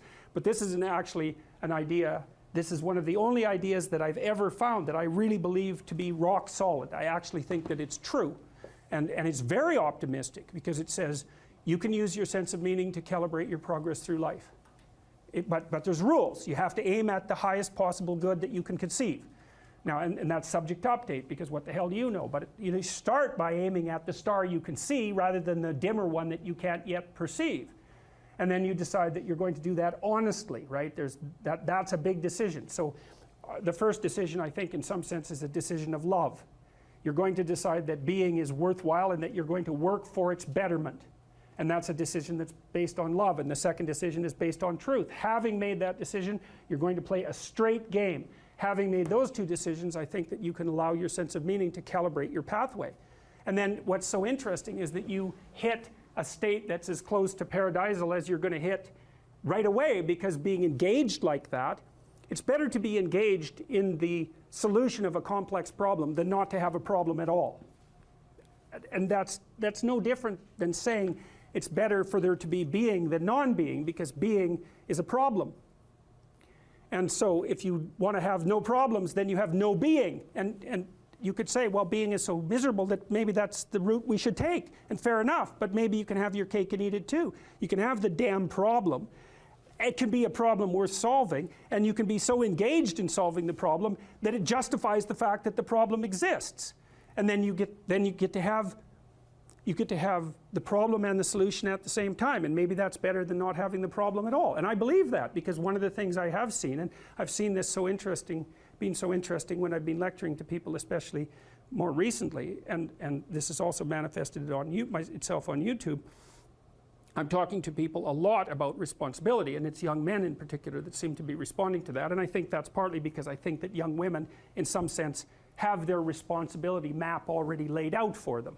It's also less voluntary in some sense for women because they have more complicated problems to solve in the first part of their life, right? Because they have to get the family problem solved. But whatever.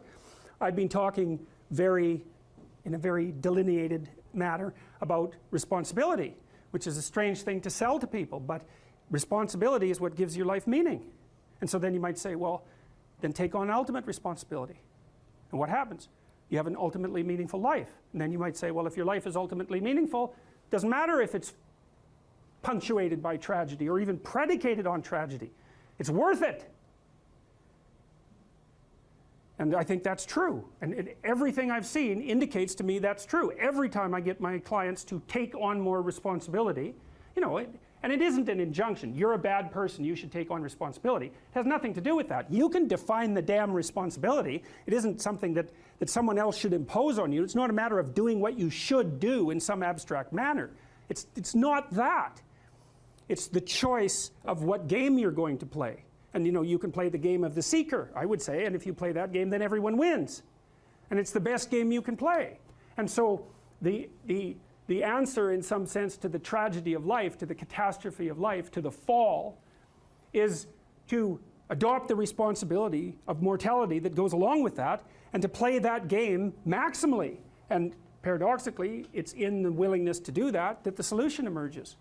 And I don't, you know, I have done my best with every single thing I've talked to you guys about. I have done my best to do what Dostoevsky does in his novels, which is I make a proposition and then I spend months or years trying to figure out if I can take the bloody thing apart, if there's something wrong with it, because I want to find out. I want to hit it with a hammer and see if it breaks. And what I've been trying to do is to tell you all the things that I've gathered, let's say, or laid out or articulated or discovered over the last 30 years that I have not been able to break with the biggest hammer that I could take to them. And I guess that's the fundamental one, is that I believe that the idea that lurks in these images, derived from very different cultures, it's the same idea. Life is suffering. Right, indisputable. What do you do about that? You voluntarily accept it and then strive to overcome the suffering that's a consequence of that. And you do that for you, and you do that in a way that makes it better for other people. And then that works. And one question might be, well, how well does it work? And the answer is, the only way that you can find out is by trying it. That's it. That's the existential element of it. The proof is to be derived by the incarnation of the attitude in your own life. No one can tell you how it will work for you. It's the thing that your destiny is to discover that. And you have to make the decisions to begin with. It's like, because you can't do this without commitment. You have to commit to it first. That's the act of faith that Kierkegaard was so insistent upon. You have to say, I'm going to act as if being is good. I'm going to act as if truth is the pathway to enlightenment. I'm going to act as if I should pursue the deepest meaning possible in my life. And there's reasons to do none of those.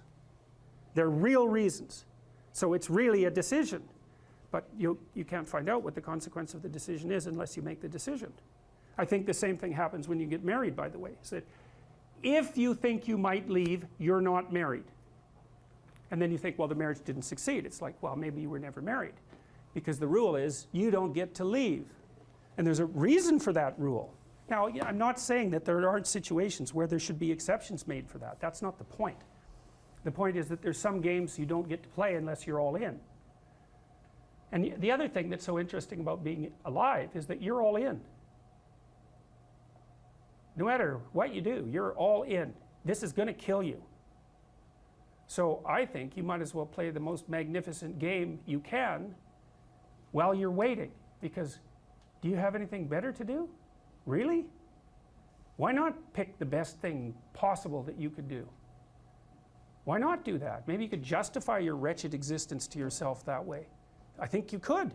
That's what it looks like. You know, people find such meaning in the responsibilities they adopt, it stops making them ask questions about what life is for. If you have a newborn child, for example, like unless you're really in a bad way, psychotically depressed, or maybe your personality really needs some retooling, you stop thinking about anything but ensuring that that baby is doing well. And if someone comes along and asks you an existential question about your commitment to that, the right response is, why are you asking me such stupid questions when this is manifesting itself right in front of your eyes? Like, how blind can you be? That isn't a time for questions about the meaning of life. The answer is right in front of you. And if you can't see it, it's not because life has no meaning, it's because you're blind. I mean, that's what the image of the Virgin Mother and the child is all about. It's like, what's the answer to the meaning of life? Here's an answer. It's like, well, I'm going to criticize that. Well, go right ahead. You know, it's like what you're like a what do you call that? A termite gnawing on a temple. There's no utility in that sort of criticism. It's blindness. And it's the same thing with regards to the path of the hero. It's like it glistens in front of you and you can criticize it. It's like, fine. Put the cart before the horse and see how far you get.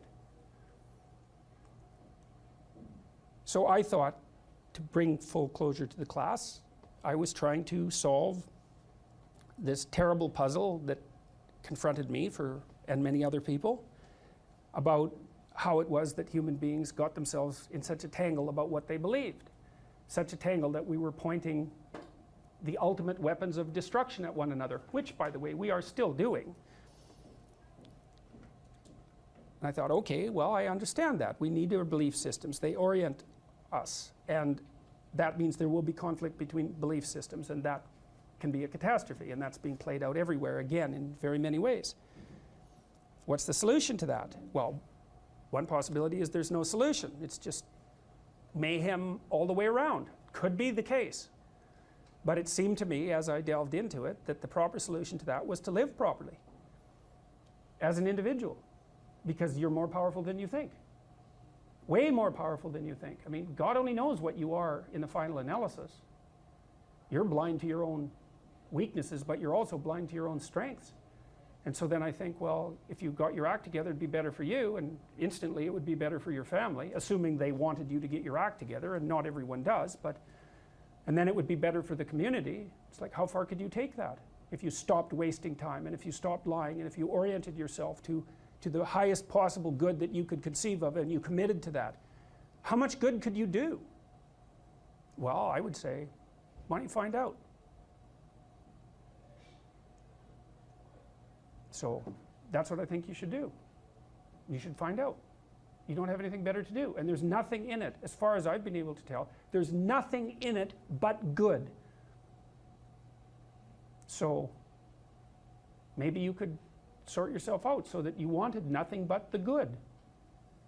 And then maybe you could help make that manifest in the world. And maybe we wouldn't have all these terrible problems then. At least we'd have fewer of them, and that would be a start. So it's the answer to the problem of humanity is the integrity of the individual. That's the answer. So, and states that are predicated on that realization are healthy. So, and states that aren't are doomed to stagnation and catastrophic collapse. And personalities that are predicated on self-tyranny and the tyranny of others are doomed to collapse. So, and then you think, well, what's the barrier? And the barrier is, are you willing to accept the responsibility? And part of the answer to that is, reduce the damn responsibility until it's tolerable. You don't have to fix everything at once. You could just start by fixing the things that you could fix. Or you could even do it more. You could do it with even less self-sacrifice. You could start by fixing only the things that you want to fix. God, you can get a massive way that way. So do it. See what happens. That's what you should have been taught in university right from the beginning. It's like, aim at the highest good. Tool yourself into something that can attain it. And go out there and manifest it in the world. And everything that comes your way will be a blessing.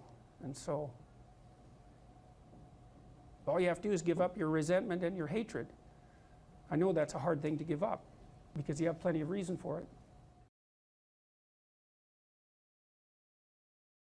I have no direction or goals in my life at the moment. What can I do to regain my compass in life? Well, you talked about that a little bit in your intro. So there's this line in the New Testament which is kind of mysterious, you might say, but it's really an instruction set. And the line is approximately, knock and the door will open, ask and you will receive, seek and you will find. And you think, well, no way, that can't possibly be true. But it's true if all of that is undertaken seriously. So one of the things that Tammy and I learned to do when we were trying to adjudicate our arguments, and we both tried to abide by that, was like, if I'm upset with her, let's say, it's clearly because she's done something wrong. One of the things that I'm required to do is let her know what my conditions for satisfaction are. It's like, what do I want? And I have to be able to tell her. And I might object, well, if you loved me, dear, you'd know what I want. And people say that to each other all the time, and they should immediately get slapped for that. It's just like, I'm too stupid to know what I want, let alone figure out what you want. You don't even know what you want. So it's good to kind of clue your partner in. Here's what I would, now that doesn't mean once you let the person know that they're necessarily going to deliver it, but they might, especially if you also allow them the luxury of doing it stupidly and badly, at least to begin with. You know, your wife might tell you, when I put some effort into getting ready to go out, I'd like you to say something nice. It's still a bit vague. It's like, okay, dear, exactly what would you like me to say? Well, that's an annoying thing for your wife to have to think through, and it's annoying for you maybe to have to mouth those words, but, you could do it stupid and badly 20 times and maybe get a little expert at it, and by the 100th time, you're like world expert at compliment deliverer, and you can encourage her to pursue her interest in attire, let's say, and why isn't that a good thing for both of you? And so, but that's all dependent on whether or not you're willing to let yourself know what you want. And that's all dependent on whether or not you're willing to ask. And so one of the things you can ask yourself, and this is very useful, is what would your life have to look like in order for it to justify itself to you? And so why would I put it that way? Well, your life is hard. It's full of suffering. It's full of malevolence, for that matter. It's full of malevolent suffering. That's coming for sure. And that's a heavy burden to bear. And you might say, well, it's so heavy that nothing at all could possibly justify it. And I think that's not a productive attitude. I think if you watch your life, you see that there are things that will grip you that do appear to justify the weight of existence. And I think you can commune with yourself, which is a form of thought. It's a form of meditative prayer, but that's a form of thought. And the thought is, what do I want? If I could have what I wanted and needed, what would that look like? And you might say, well, why would I associate thought with meditative prayer? It's like, well, what the hell do you think you're doing when you're thinking, if it isn't praying? It's the same thing. You first of all, you formulate a question, what do I want? And then you ask it. And you might say, well, who are you asking? Well, you're asking yourself. That would be the classic modern answer. It's like, well, if you're the person with the answer, why did you have to formulate the question? And so what are you doing when you formulate the question? And what you're doing, really, what you're doing is you're opening yourself up to revelation. And you might say, revelation from what? And that's a good question, no doubt about it. But in some sense, it's a revelation from the ground of being itself. You know, you ask yourself a question, if I could have what I needed and wanted, what would that look like? You'll get a dream, you'll get a vision, and it comes to you. That's the most accurate way of describing it. It makes itself manifest in the theater of your imagination. And in precise proportion to your willingness to actually formulate the question.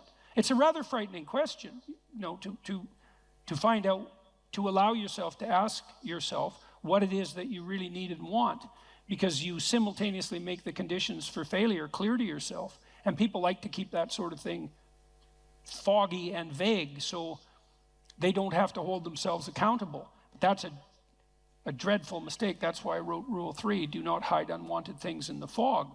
It's like you should sharpen your aim. You should specify your goals. Now, the price that comes along with that is you'll know when you fail. But the advantage is you'll know when you fail.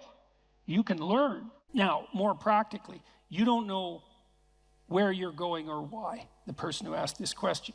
So let's decompose the problem a little bit. I don't know what to do with my life. Well, that's a pretty vague problem, because your life that's a big, complex, multidimensional thing, and the probability that you're going to be able to formulate an answer to the question, what's the meaning of my life, is pretty much zero.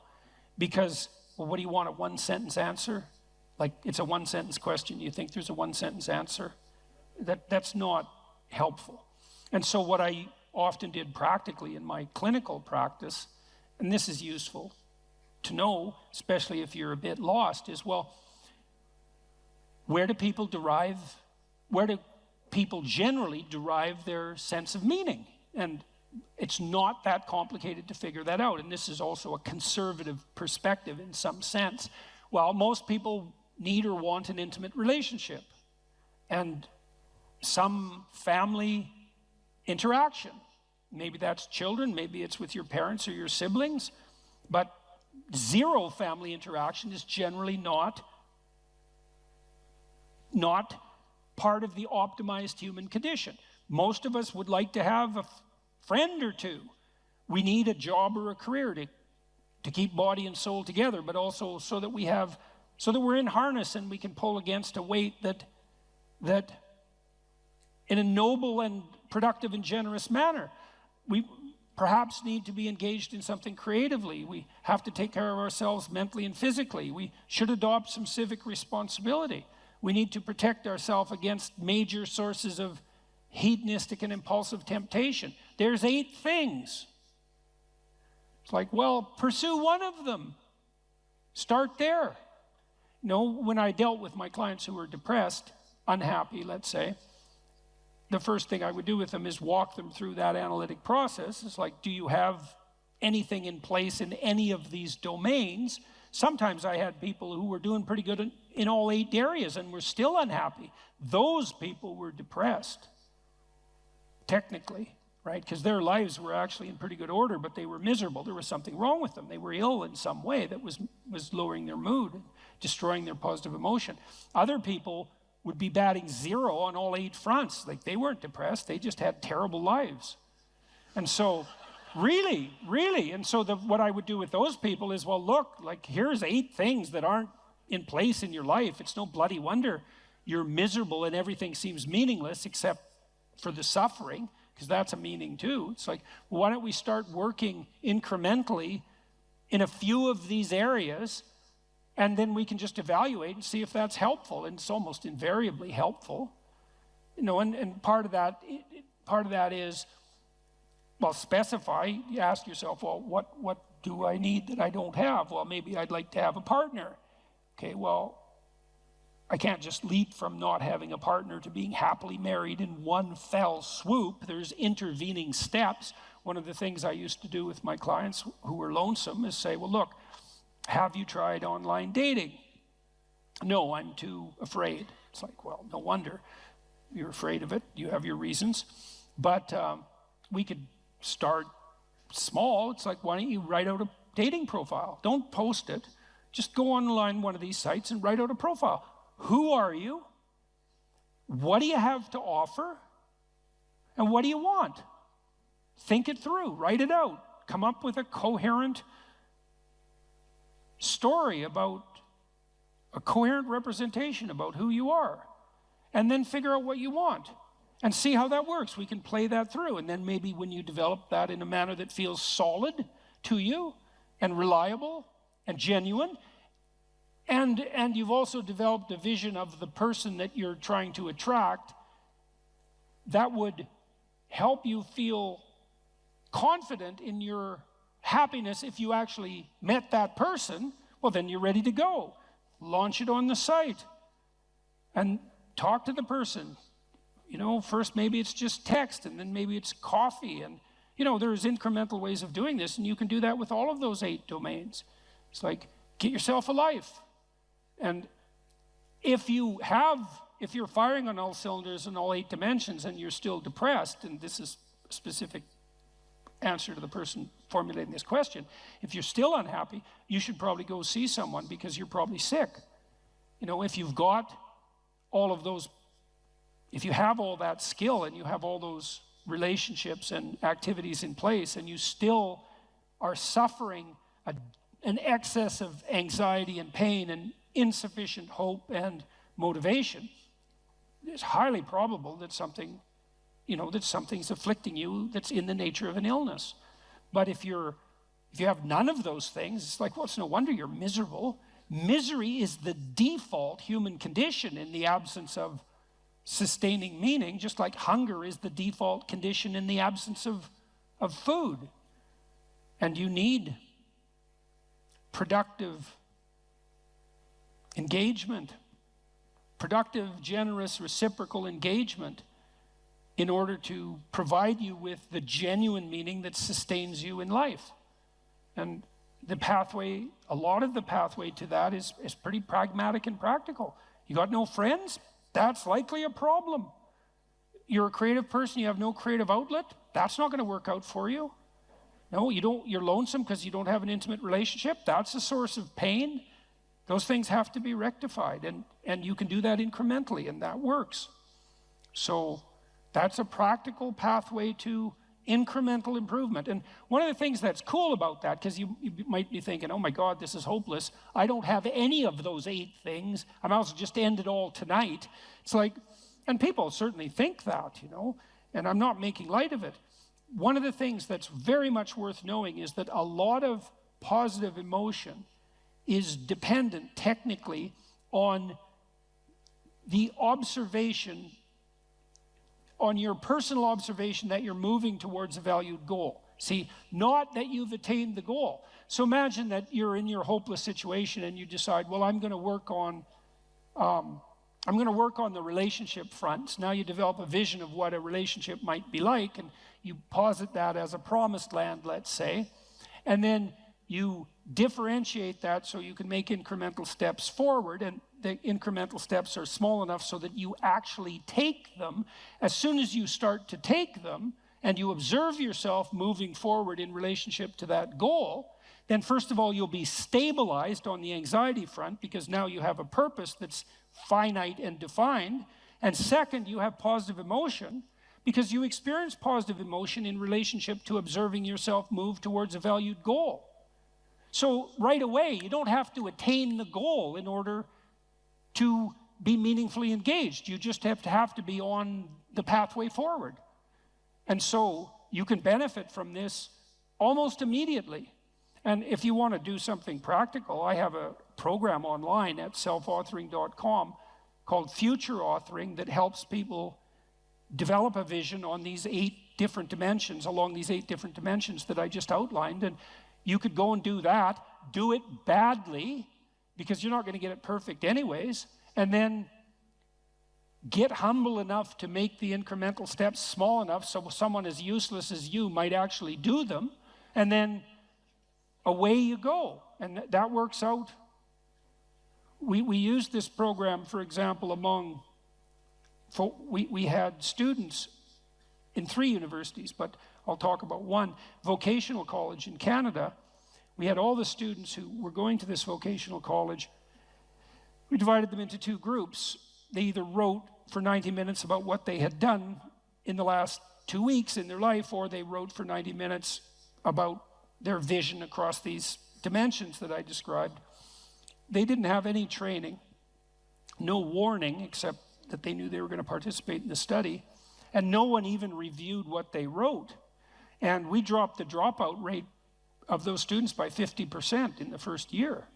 All they needed was a compelling vision, you know, and that's what we all need. We all need a compelling vision. We're visionary creatures in the literal sense. We need a compelling vision, and one of the things our society does very badly is to encourage people, is to let people know that they are visionaries and to encourage them to develop for themselves a compelling vision. It's very sad that we don't do that, especially because if you do that with people, the results are spectacular and immediate. You know, and one of the things that's been heart-rending, I would say, for both of us, going around the world talking to people, is people frequently stop me on the street and say, the story is in some sense archetypal, although the details vary in interesting ways. I wasn't in a very good place. I was suffering, and there's usually reasons for that. And then I listened to your lectures, which of course are predicated on the observations of brilliant clinicians and psychologists, and so the ideas aren't attributable to me.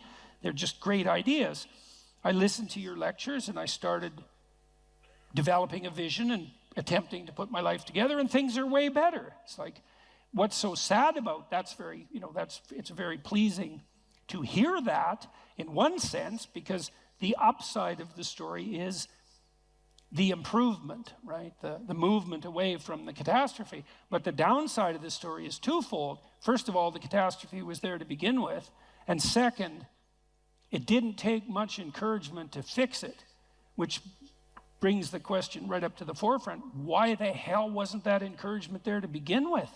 Why are so many people dying on the vine for lack of an encouraging word? Because it's definitely the case. That pertains to the mental health of young people. And it's in no small part because we do everything we can to punish the spirit out of young people. We especially do that with boys.